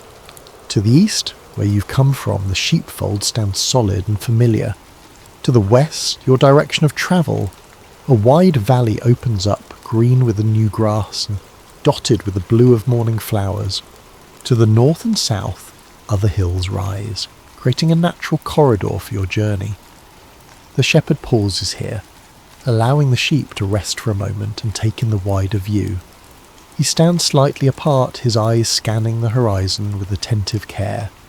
You understand that he is looking for signs of danger, assessing weather patterns, planning the safest route forward. "Every step we take has been imagined before we take it," he says, again responding to your unspoken thoughts. "I walk these paths in my mind before I walk them with my feet. That is how I can lead with confidence even into new territories." As the journey resumes, you begin to notice the distinct personalities of the sheep around you. Some walk with the confidence of experience, staying close to the shepherd out of choice rather than fear. Others move with the uncertainty of youth, sometimes darting ahead, sometimes falling behind, requiring more of the shepherd's attention. One sheep in particular catches your notice and slightly smaller than the others, with a slight limp that suggests an old injury. This one stays especially close to the shepherd, often walking directly beside him on the opposite side from where you walk. "This one knows her need," the shepherd says, his voice warm with affection. "She learned through difficulty what some never learn through ease, that proximity to me is better than independence from me. The sun is higher now, warming the air and bringing out the sweet scent of the crushed grass beneath your feet." The path descends into the valley, where a small stream cuts through the field, creating a natural stopping place. The sheep move eagerly toward the water, their thirst evident in their quickened pace. The shepherd guides them to the calmest part of the stream, where the water flows gently and the banks slope gradually. Here the sheep can drink without danger, refreshing themselves in the clear water. You kneel beside the stream yourself, cupping your hands to bring the cool water to your lips. It tastes sweeter than any water you've known before, clean and life-giving. "Rest here a while," the shepherd says, settling himself on a smooth rock nearby. The journey continues, but never without restoration along the way. As you sit by the stream, watching the sheep drink and then begin to graze on the lush grass that grows along the banks, you feel a profound sense of being exactly where you are meant to be. There is no striving in this moment, no anxiety about what comes next, no regret about what came before. There is only the present reality of being on the path with the shepherd, moving at his pace, resting at his direction, continuing under his care.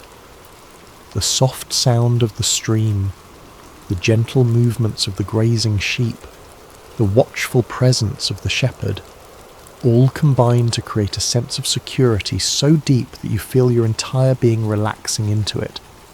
This is what it means to be truly led, truly guided, truly known.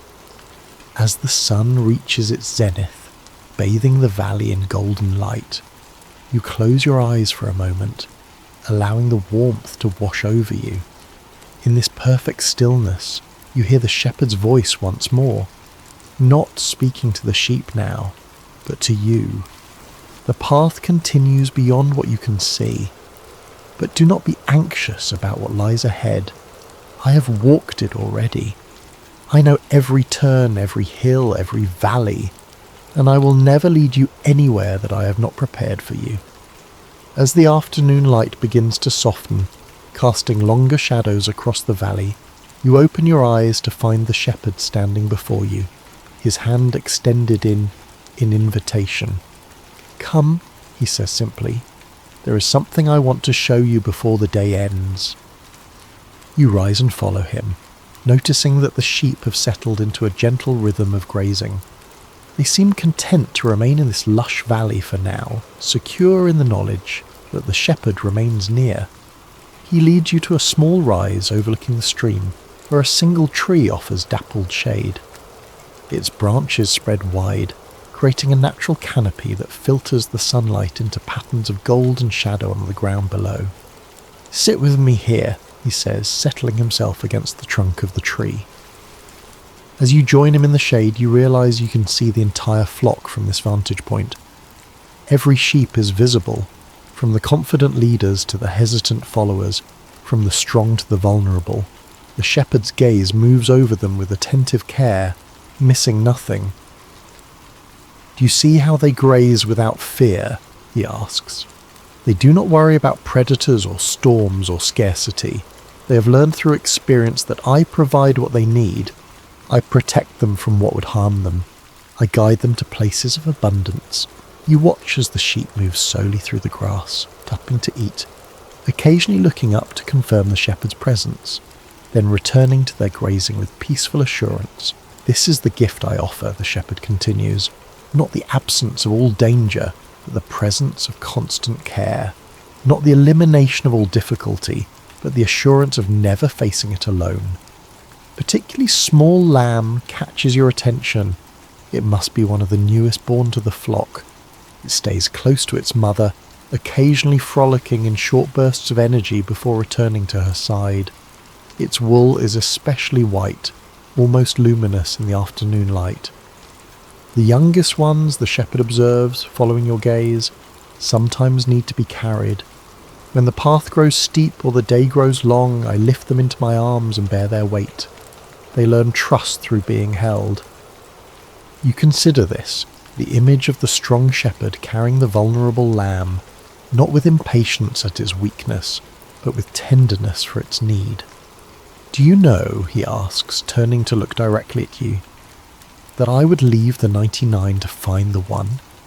If a single sheep wanders away, becomes lost, falls into danger, I go after it, not because it is more valuable than the others, but because each one is irreplaceable to me. Each one is known by name. Each one matters uniquely." The depth of commitment in his voice moves you deeply. This is not the impersonal care of a distant guardian, but the passionate attention of one who loves specifically, individually, completely. The good shepherd, he continues, lays down his life for the sheep, not because the sheep have earned such sacrifice, but because the shepherd's love makes them worth any cost. As he speaks these words, the light shifts, taking on the golden quality of late afternoon. The air grows still as if the world itself is listening to this truth. Many voices will call to you, the shepherd says softly. Some offering easier paths, some promising quicker rewards, some threatening what will happen if you don't follow them. But remember, my sheep know my voice. They recognize it among all others because they have spent time listening, because they have experienced its reliability, because they have found that following it always leads to life. He reaches out and places his hand on your shoulder, the weight of it both grounding and reassuring. You are not alone in the fields of this world, he says. Even when you cannot see me, I am watching. Even when you cannot hear me clearly, I am speaking. Even when you wander, I am seeking. This is the promise I make to each one who belongs to me. You will never be forgotten, never be abandoned, never be left without guidance. The sun is beginning its descent toward the horizon now, painting the sky in shades of pink and gold. Soon it will be time to lead the sheep back to the safety of the fold for the night. Trust and rest, the shepherd says, his voice a gentle command. These are the twins of peace. Trust that I know the way forward. Rest in the knowledge that you are watched over. Together they create a quiet heart even in the midst of a noisy world. As these words settle into your spirit, you notice that your breathing has slowed to match the shepherd's. Deep, unhurried breaths that seem to draw peace directly from the air around you. Your body feels heavy with relaxation, as if every muscle has decided at once to release its tension. The voice of love is always near, the shepherd murmurs, his words becoming almost musical in their rhythm. Calling you by name, inviting you to follow, promising presence through every valley and on every mountain top. The sheep are beginning to gather more closely now, sensing the approaching evening. Their movements become slower, their grazing more intermittent. They are preparing for the journey back to the fold.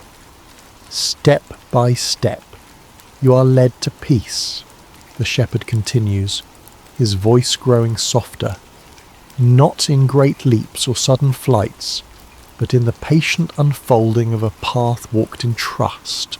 Each day has its portion of guidance, each moment carries its own light. He rises now, stretching his arms wide as if to embrace the entire flock at once. The setting sun behind him creates a halo effect, illuminating his outline with golden light. It is time to return to the fold, he says, extending his hand to help you rise. The day's journey concludes, but the care never ends. Through the night I watch, through the darkness I guard. When morning comes again, we continue the path together. As you stand, you feel a profound sense of renewal, as if the simple act of walking with the shepherd, listening to his voice, observing his care for the sheep has restored something essential within you. The worries that had weighed on your mind seem distant now, replaced by a calm certainty that you are known, you are valued, you are guided. The shepherd lifts his voice in a distinctive call that immediately draws the attention of every sheep.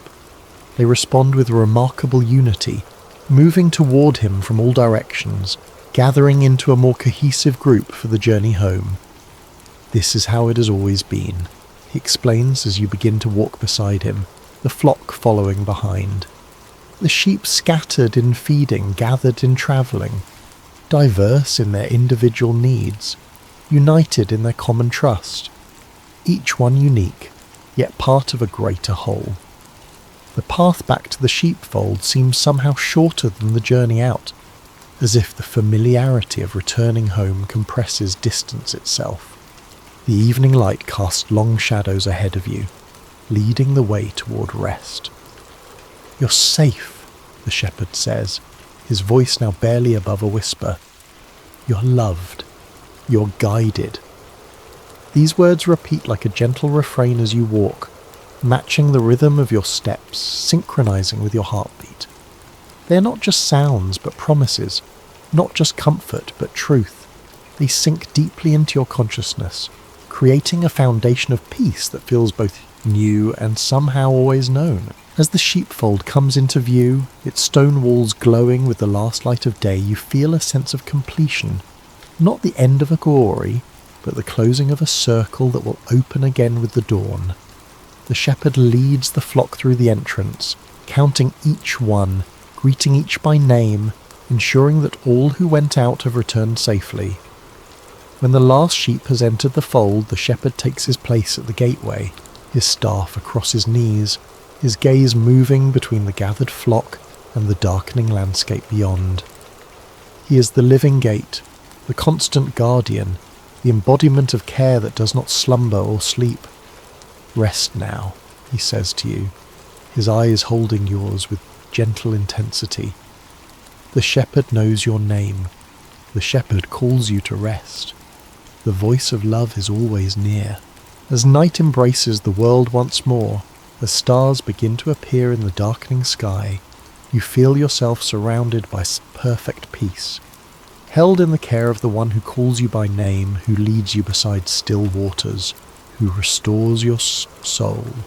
In this sanctuary of trust, sleep comes not as escape but as gift, not as absence but as presence in the watchful love of the Good Shepherd. Thank you for joining me on this peaceful journey with the Good Shepherd.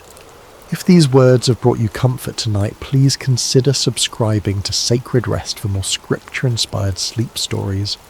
And I'd love to know where in the world you're listening from and what time it is there.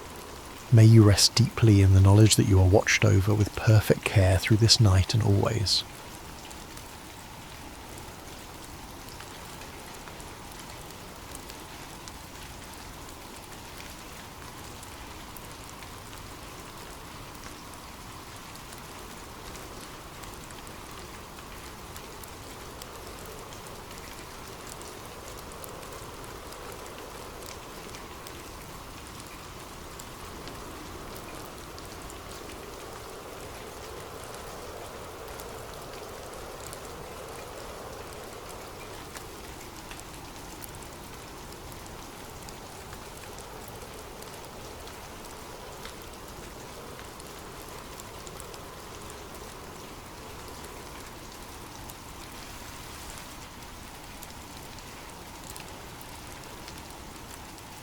Now take a deep breath and let's rest in God's presence.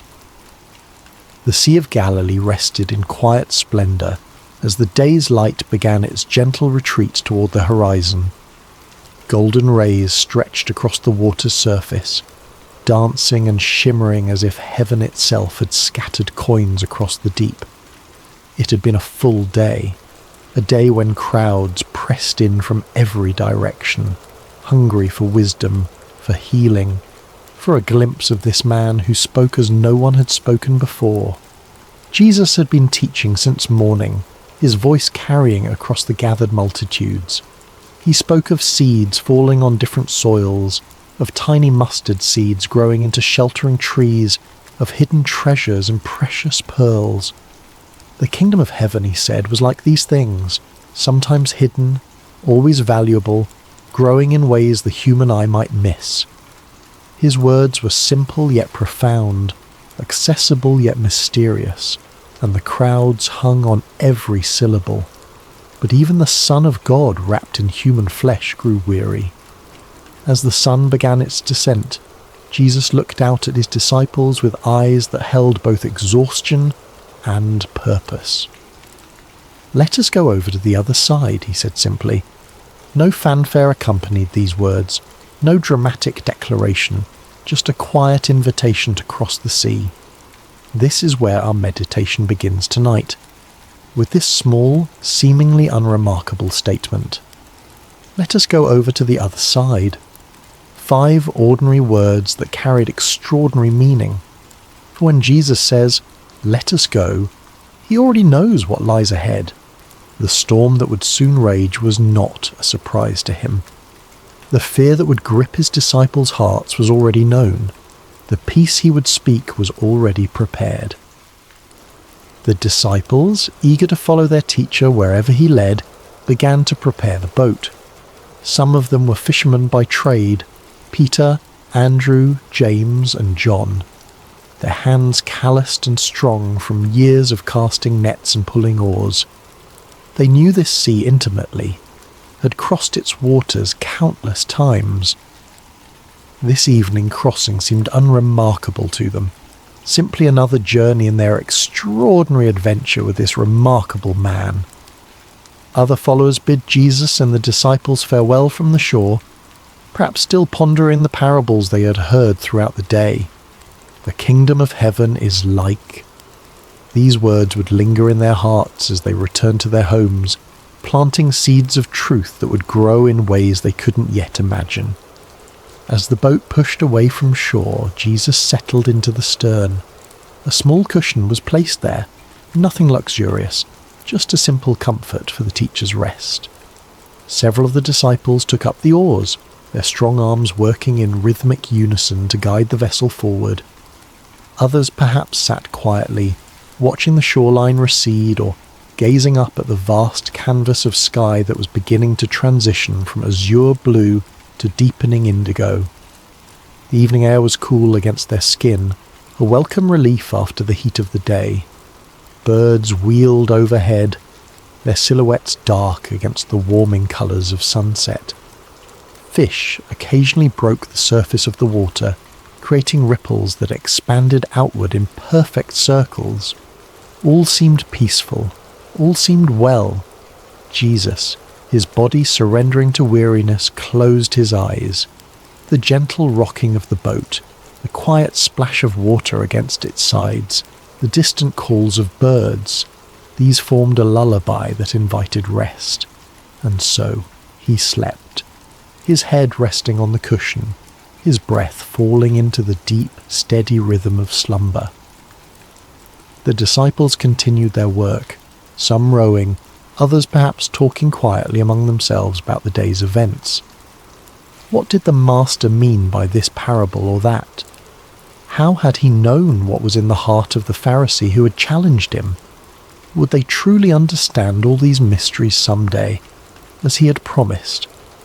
As twilight deepened into dusk, stars began to appear overhead. First one, then dozens, then hundreds, until the sky above was spangled with light. On any other night, this might have been a moment of transcendent beauty, a reminder of God's promise to Abraham that his descendants would be as numerous as these very stars. But those with experience on these waters noticed something concerning. The air had changed, becoming charged with an expectancy that seasoned fishermen recognized. A slight shift in the wind's direction, a subtle change in temperature, small signs that spoke volumes to those who knew how to read them. Peter exchanged glances with Andrew, then with James. No words were needed between men who had spent their lives on these waters. Something was coming. The sea, now growing restless beneath them, had secrets to tell. Yet Jesus slept on, his face peaceful in the gathering darkness. Did the disciples consider waking him then, when the first signs appeared? Did they debate among themselves whether to alert their teacher to the changing conditions? We don't know. Perhaps they chose to let him rest, confident in their own abilities to handle whatever came. Perhaps they thought the signs would come to nothing. As the boat continued its journey across the darkening waters, the shoreline they had left grew distant, a thin line of shadow against the night sky. Ahead lay their destination, the country of the Gerasenes, but it remained out of sight, beyond the curve of the horizon. They were in the middle space now, too far from where they had been to return quickly, not yet close enough to where they were going to find shelter. It is in these middle spaces of our lives that storms often find us. Not when we're safely harboured, not when we've reached our destination, but in the vulnerable in-between, in the waiting, in the journeying, in the not yet there. The disciples could not know what lay ahead, but Jesus did. His rest was not the ignorant sleep of one caught unaware, but the peaceful repose of one who knows the end from the beginning. In this, there is profound comfort for us tonight as we rest. Whatever journey we're on, whatever middle space we find ourselves in, Jesus knows. He has already seen what we have not yet encountered. As our minds begin to slow and our bodies relax into this moment of rest, let us picture ourselves in that boat. Feel the gentle rocking beneath you. Hear the quiet splash of water against wood. See the stars appearing one by one in the vast expanse above, and know that Jesus is there with you, perfectly at peace even as the first winds of change begin to stir. It began with a whisper, a subtle change in the rhythm of the night. The stars that had shone so brightly overhead began to disappear, one by one, as clouds moved across the sky like silent spectators gathering for some celestial event. The gentle lapping of water against the sides of the boat grew more insistent, less soothing. The disciples, some of whom may have been drifting towards sleep themselves, grew more alert, their senses heightened by years of experience on these unpredictable waters. The Sea of Galilee, also known as Lake Gennesaret or the Sea of Tiberias, sits more than 600 feet below sea level, nestled in a basin surrounded by mountains. This unique geography creates a natural phenomenon well known to local fishermen. When cool air from the Mediterranean Sea, about 30 miles to the west, collides with the hot, humid air over the lake, sudden and violent storms can emerge with startling speed. This night would prove no exception to that natural law. One moment, the disciples were crossing in relative calm. The next, they found themselves battling a windstorm that seemed to descend upon them from nowhere.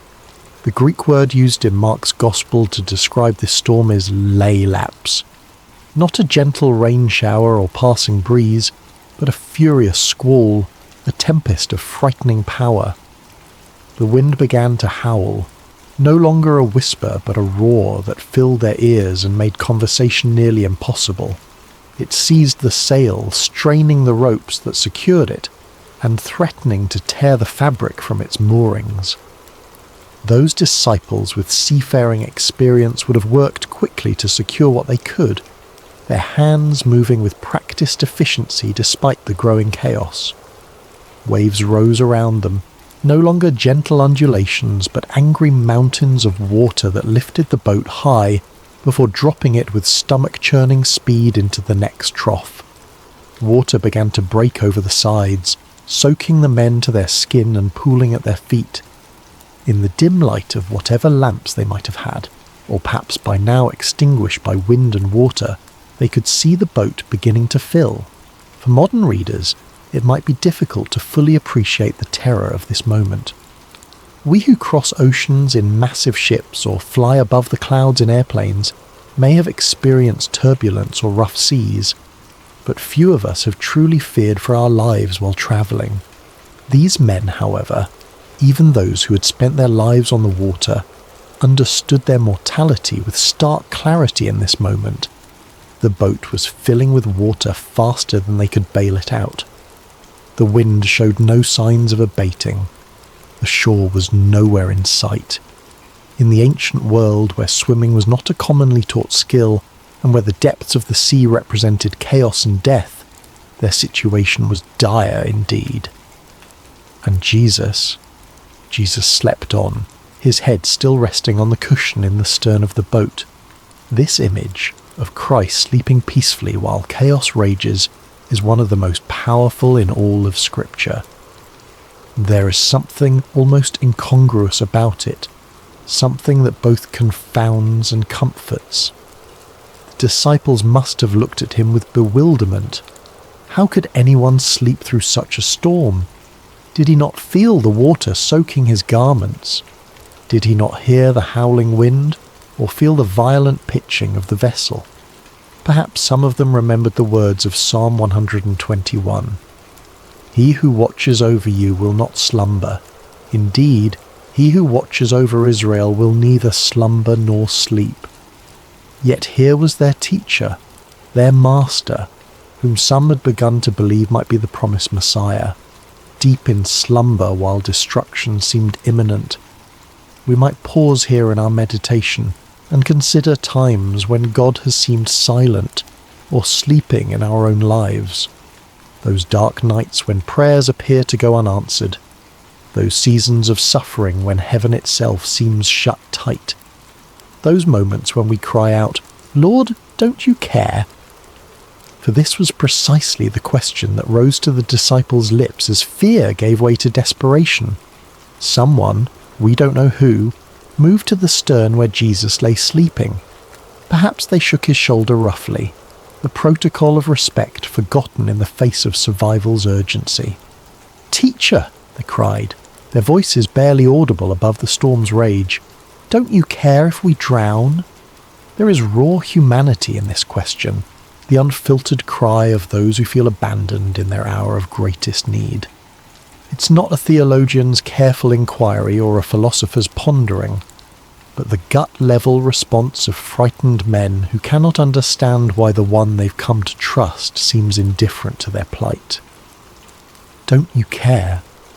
How many times have these words formed in human hearts across the centuries? The parent kneeling by the bed of a suffering child, the widow standing by a fresh grave, the refugee fleeing violence with nothing but the clothes on their back, the addict fighting for sobriety and failing again. Lord, don't you care? It's worth noting that the disciples didn't question Jesus' ability to help. They questioned his concern, his heart. They believed he could do something. Why else wake him? But they wondered if he would. Did their plight move him? Did their fear matter to him? Was he as invested in their well-being as they had come to believe? In asking this question, they revealed something profound about the nature of faith. True faith isn't just believing that God can, it's trusting that God will, that his heart is good, that his love is sure, that his timing is perfect. And this is often where our faith is tested most severely, not in questioning God's power, but in questioning his character, his concern, his care. As we continue to settle into rest tonight, let's acknowledge any storms that may be raging in our own lives. Perhaps there are circumstances that have caused us to wonder if God sees, if God cares. Like the disciples, we may have experienced moments of feeling alone in the tempest, questioning whether our prayers are heard. The beauty of this story, and the comfort it offers us even now, is that Jesus' response to their cry reveals the truth about his heart. But before we explore that response, let's sit for a moment with the reality of the storm itself. Feel the wind's force, hear its howl, see the waves crashing over the sides of the boat, experience the fear, the confusion, the desperate cry for help, and know that in the midst of it all, Jesus is present, not distant, not removed, but right there in the boat with them, with us. Whatever storm we face, we do not face it alone. The Lord of all creation has chosen to journey with us, to be present with us in every turbulent moment and every threatening circumstance. As our breathing deepens and our bodies grow heavier with approaching sleep, let us find comfort in this reality. The presence of Jesus in our boat does not exempt us from storms, but it changes everything about how we experience them. He's here even when he appears to be sleeping. He hears even when he seems silent. And he will respond in his perfect time with his perfect power. Now, as we picture the disciples crowding around Jesus, as we hear their cry of "Don't you care if we drown?" let us watch and see what happens next, for the storm is about to meet its match. The chaos is about to encounter its creator. The winds and waves are about to recognize the voice of the one who called them into being. Jesus woke to the violent pitching of the boat, to the spray of water across his face, to the desperate cries of his disciples. "Teacher, don't you care if we drown?" Their question hung in the air between them, nearly lost in the howling of the wind, yet impossibly loud in its implication. Did he care? Could they truly doubt this? He who had healed the sick, restored sight to the blind, cleansed the lepers, did they think his compassion extended only to strangers and not to those closest to him? He who had called them by name, who had shared meals and long roads and countless conversations with them, did they imagine his heart was indifferent to their fear? Yet Jesus did not respond to their question directly. He did not immediately reassure them of his care or explain his apparent indifference. Instead, he rose, calm, unhurried, sovereign, and turned his attention to the storm itself. Mark's Gospel tells us that he got up, rebuked the wind, and said to the waves, "Quiet, be still." The Greek phrase used here, siopa pephimoso, carries the sense of be silent, be muzzled. It is the language one might use to quiet a disruptive animal or silence a disturbing noise. There is authority in these words, command and expectation of immediate obedience, and obey they did. The wind, which had been screaming across the water with destructive force, died away at once. The waves, which had been crashing over the sides of the boat and threatening to sink it, flattened into submission. The entire chaotic scene transformed in an instant from deadly peril to perfect calm. Imagine witnessing this moment. 1 second, you're fighting for your life against one of nature's most terrifying displays of power. The next, you're floating on a sea as smooth as glass under a clearing sky. The contrast would be disorienting, almost unbelievable. The silence following such tumult would ring in your ears. The stillness after such violent motion would leave you feeling strangely weightless. Only then, after demonstrating his authority over creation itself, did Jesus turn back to his disciples, and his words to them were not what they might have expected. No warm reassurance that yes, of course he cared, no gentle understanding of their fear. Instead, he asked them 2 pointed questions. Why are you so afraid? Do you still have no faith? These questions weren't meant to shame or condemn. Jesus was not expressing disappointment so much as issuing an invitation to examine the gap between what they professed to believe about him and how they responded when those beliefs were tested by circumstance. The first question, why are you so afraid, invites examination of the source of our fears. Fear often arises from a perception of threat coupled with a sense of powerlessness to address that threat. The disciples feared drowning because they perceived the storm's power and recognized their inability to control it. But Jesus was suggesting another perspective. When he is in our boat, the equation changes. The presence of the Creator fundamentally alters the balance of power in any situation. The second question, do you still have no faith, probes even deeper. These disciples had witnessed Jesus perform miracle after miracle. They had seen him heal diseases medicine couldn't touch. They had watched him cast out demons that had tormented their victims for years. They had even seen him challenge the religious authorities of their day with an authority that clearly came from above. Yet when the storm came, when their own lives were threatened, their faith faltered. They reverted to fear rather than resting in confidence that the God who had demonstrated his power in so many other circumstances remained just as powerful in their present crisis. This is a common human pattern, isn't it? We can intellectually believe in God's power and love. We can recall times when we've experienced his faithfulness. We can even testify to others about how he has worked in our lives. But when new challenges arise, particularly ones that feel overwhelming or threatening, we can forget everything we know and surrender to panic. Jesus' questions invite a different response. They challenge us to align our emotional reactions with our professed beliefs, to allow what we know about God's character to inform how we feel when facing life's storms. This is not about denying fear. Fear is a natural human emotion that even Jesus experienced in the Garden of Gethsemane. Rather, it's about preventing fear from distorting our view of God and his activity in our lives. The disciples' fear had led them to question Jesus' care for them. "Don't you care if we drown?" His questions in return invited them to question their fear instead. Was it consistent with what they knew of him? Was it justified in light of who he had revealed himself to be? As we continue our journey toward rest tonight, these questions can guide our own reflection. What fears keep us awake at night? What storms in our lives have made us wonder if God cares? And more importantly, what do we know about the character of Jesus that might speak to those fears? If Jesus is truly who Scripture reveals him to be, all-powerful yet deeply compassionate, sovereign yet intimately involved, holy yet merciful, then our fears must be evaluated in light of these truths. Not dismissed or denied, but placed within the larger context of who God is and how he works.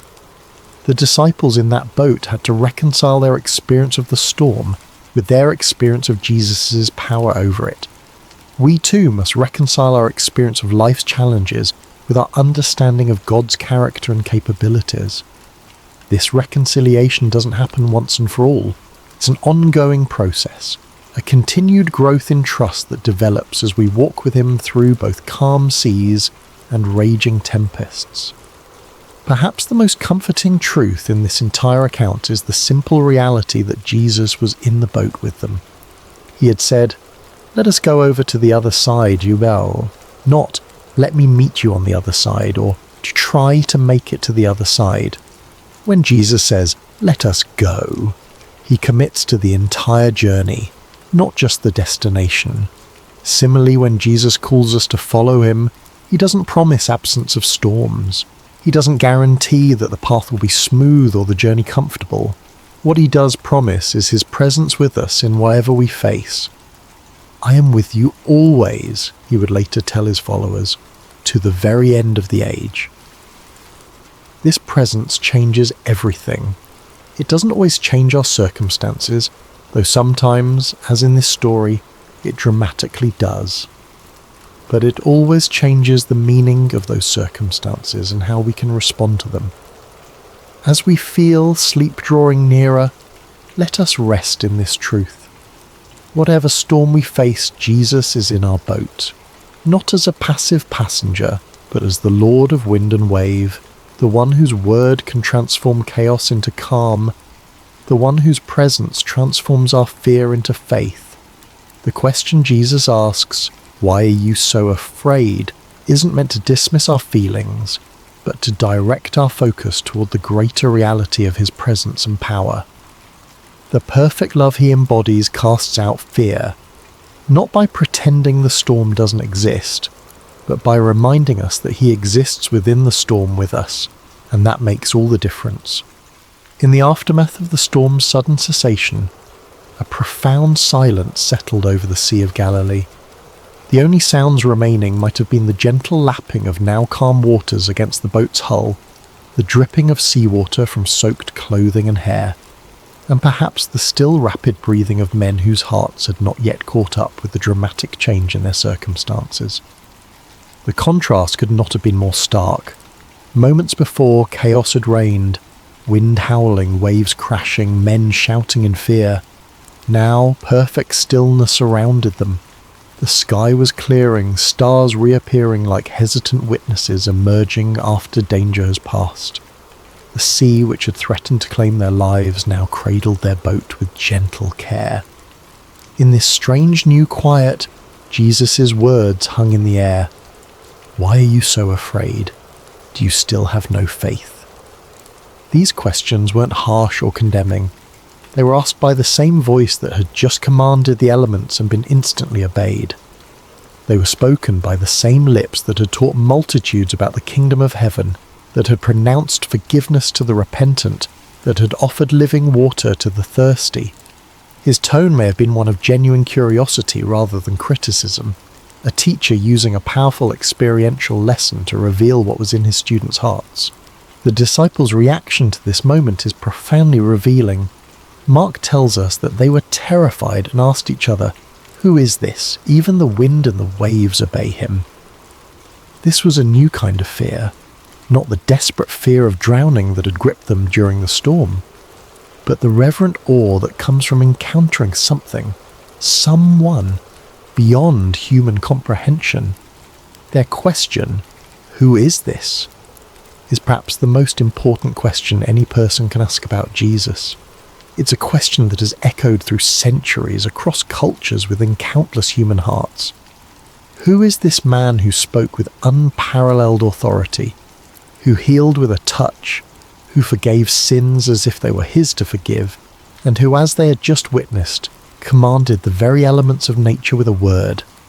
The disciples had already seen Jesus perform many miracles. They had watched him heal sickness, cast out demons, even restore withered limbs. But this display of power struck them differently, perhaps because it touched so directly on their own expertise. Peter, Andrew, James, John, these were fishermen who had spent their lives on this very sea. They knew its moods and dangers. They had weathered storms before through their own skill and experience. But they had never seen anyone simply speak to a storm and have it obey. Their question reveals something profound about spiritual growth. Revelation comes in layers. We don't grasp the full reality of who Jesus is all at once. Even those who walked with him physically, who ate with him and listened to his teaching daily, came to understand his identity gradually, through accumulated experiences and progressive revelation. This moment on the sea represented a significant shift in their understanding. The Jesus they thought they knew, teacher, healer, friend, suddenly revealed himself to be Lord of creation itself. The one who had been sleeping on a cushion moments before now stood before them as the one who held authority over the very forces of nature. "Who is this?" they asked each other. They were beginning to realize that the answer was far more profound, far more cosmic, far more divine than they had previously imagined. This question invites us into our own reflection tonight. Who is Jesus to us? Is he simply a wise teacher whose moral guidance we appreciate? A historical figure who founded a religion? A comforting presence when life gets difficult? Or is he the sovereign Lord of all creation, whose authority extends over every aspect of our existence, from the largest cosmic forces to the smallest details of our daily lives? Our answer to this question shapes everything about our faith journey. If Jesus is merely a good teacher, then his words are suggestions we can take or leave. If he is simply a historical religious figure, then his relevance to our modern lives may be limited. But if he is who he claimed to be, the Son of God, one with the Father, the Word made flesh, then every word he spoke carries divine authority. Every promise he made is utterly trustworthy, and every command he gave deserves our complete obedience. The disciples in that boat were confronting this reality in a visceral, immediate way. The Jesus they thought they knew had just done something only God could do. The Psalms describe God as the One who stilled the roaring of the seas, the roaring of their waves. Psalm 65:7, and the one who stilled the storm to a whisper, the waves of the sea were hushed. Psalm 107:29. Now they had seen Jesus do exactly this, with their own eyes in their own boat, in response to their own cry for help. Their question, "Who is this?" was not merely rhetorical. It reflected genuine wrestling with an expanding understanding of Jesus' identity. And this wrestling is an essential part of authentic faith. God does not expect us to have perfect theological understanding from the beginning of our journey with him. He reveals himself to us gradually, meeting us where we are and gently expanding our capacity to know him as he truly is. For the disciples, this storm became a classroom, a place where their understanding of Jesus grew deeper and wider. Similarly, the storms of our lives often become the context in which we come to know God more truly. It's relatively easy to affirm God's goodness when life is calm and comfortable. It's when the winds howl and the waves threaten that our true understanding of his character is both revealed and refined. As we continue our journey towards sleep tonight, let's allow this holy question to linger in our minds. Who is this Jesus? Not as an abstract theological inquiry, but as a personal exploration of relationship. Who is he to me? What have I seen him do in my life? How has my understanding of him grown through seasons of both calm and storm? The beauty of this story is that it invites us to know Jesus more fully, not just as a distant miracle worker, but as the one who journeys with us through every circumstance of life. He is in our boat. He may sometimes appear to be sleeping, but he is never absent, never unaware, never unconcerned. And when he speaks, whether to rebuke a storm or to question our fear, his words carry the authority of the one who created all things and holds all things together. The wind and waves recognize his voice, because they came into being through that same voice. All things were created through him and for him, Paul would later write to the Colossians. He is before all things, and in him all things hold together. Colossians 1:16-15. This is the Jesus who accompanies us through every storm. This is the one who has promised never to leave us or forsake us. This is the Lord who may ask us, as he asked his first disciples, "Why are you so afraid?" Not to shame us for our fear, but to invite us into deeper trust based on deeper knowledge of who he truly is. As our bodies grow heavier with approaching sleep, as our thoughts begin to slow and quiet, let us rest in this profound truth. The one who commands the wind and waves is with us. And if even the storm obeys his voice, how much more can we trust him with the circumstances of our lives, with the fears that sometimes keep us awake, with the future that remains unknown to us but is fully known to him. In this trust we find not just theological truth but practical peace, the kind of peace that allows us to rest even when circumstances remain uncertain. Jesus didn't promise his disciples a storm-free journey. He promised them his presence through whatever storms might come. He offers us the same today. Who is this? The disciples asked. The answer to that question continues to unfold for all who choose to journey with him, not in abstract propositions, but in lived experience, in daily walking with the one whose authority extends over every realm and whose love reaches into every heart that opens to receive him. As the boat continued its journey across the now peaceful sea, the disciples must have fallen into a contemplative silence. The question they had asked each other, "Who is this? Even the wind and the waves obey him," would linger in their hearts and minds for days, weeks, perhaps even years to come. Each time they recalled this night, this storm, this miracle, their understanding of Jesus would deepen a little more. This is often how spiritual growth unfolds for us as well. Not primarily through intellectual study, though that has its place, but through lived experiences that reveal God's character and power in ways that transform our understanding. Head knowledge becomes heart knowledge when we see God act in response to our deepest needs and most desperate prayers. The disciples were beginning to grasp something profound. Jesus was not merely with them, he was over all things. His presence in their boat didn't just mean companionship, it meant protection, provision, and peace that transcended circumstances. Even when he appeared to be sleeping, his sovereignty remained active and absolute. As the first light of dawn began to brighten the eastern sky, they could see their destination approaching, the region of the Gerasenes on the opposite shore of the lake.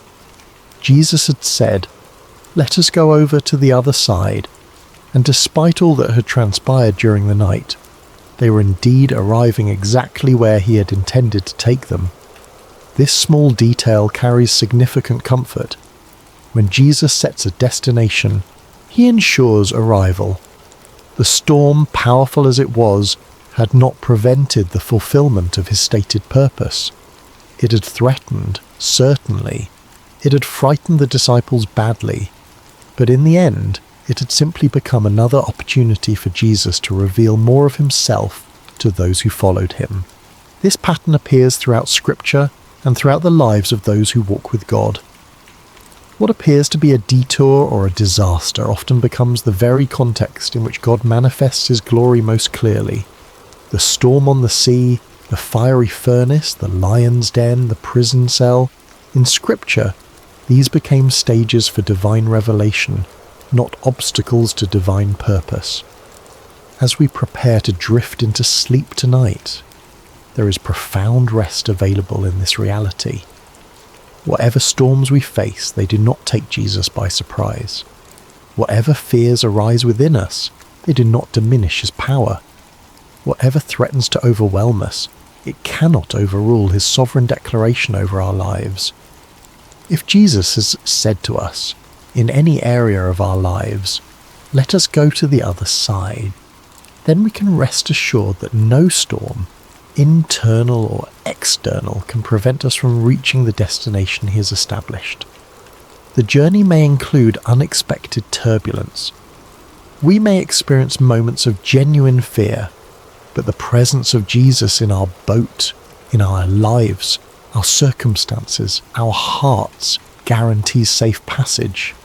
This doesn't mean we won't get wet, doesn't mean the journey will always feel comfortable or proceed according to our preferred timeline.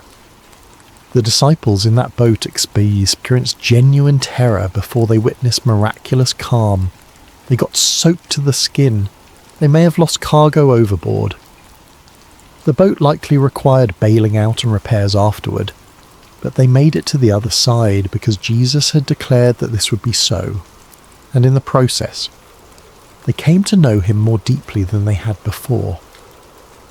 The storm became not an obstacle to their progress, but a vehicle for their spiritual growth.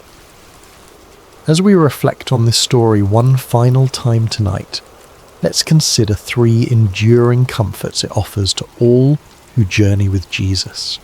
First, Jesus is present in every storm. He may not manifest his power immediately or in the ways we expect, but he's never absent from our struggles. The psalmist wrote, "God is our refuge and strength, an ever-present help in trouble. Therefore we will not fear, though the earth give way and the mountains fall into the heart of the sea, though its waters roar and foam, and the mountains quake with their surging." Psalm 46:1-3. This presence is not just comforting, it is transformative. It changes how we experience our circumstances, even when it doesn't immediately change the circumstances themselves. Second, Jesus' timing is perfect. He allowed the storm to rage for a time before calming it, not because he was indifferent to the disciples' fear, but because the experience would deepen their understanding and strengthen their faith. Similarly, when he seems silent or inactive in our lives, it is never due to indifference. His timing takes into account purposes and perspectives that extend far beyond our immediate comfort, encompassing our long-term growth and God's eternal glory. Third, Jesus' authority is absolute. When he spoke to the wind and waves, they had no choice but to obey. The same voice that said, "Let there be light" at creation now said, "Be still" to the storm, with the same creative authority and the same immediate result. This ultimate authority means that nothing we face, no circumstance, no enemy, no fear, no failure, is beyond his power to redeem, restore, or transform according to his perfect will. These truths don't eliminate life's storms, but they fundamentally change how we experience them. They allow us to sleep, literally and figuratively, in the sovereignty of the one who has promised to bring us safely to the other side.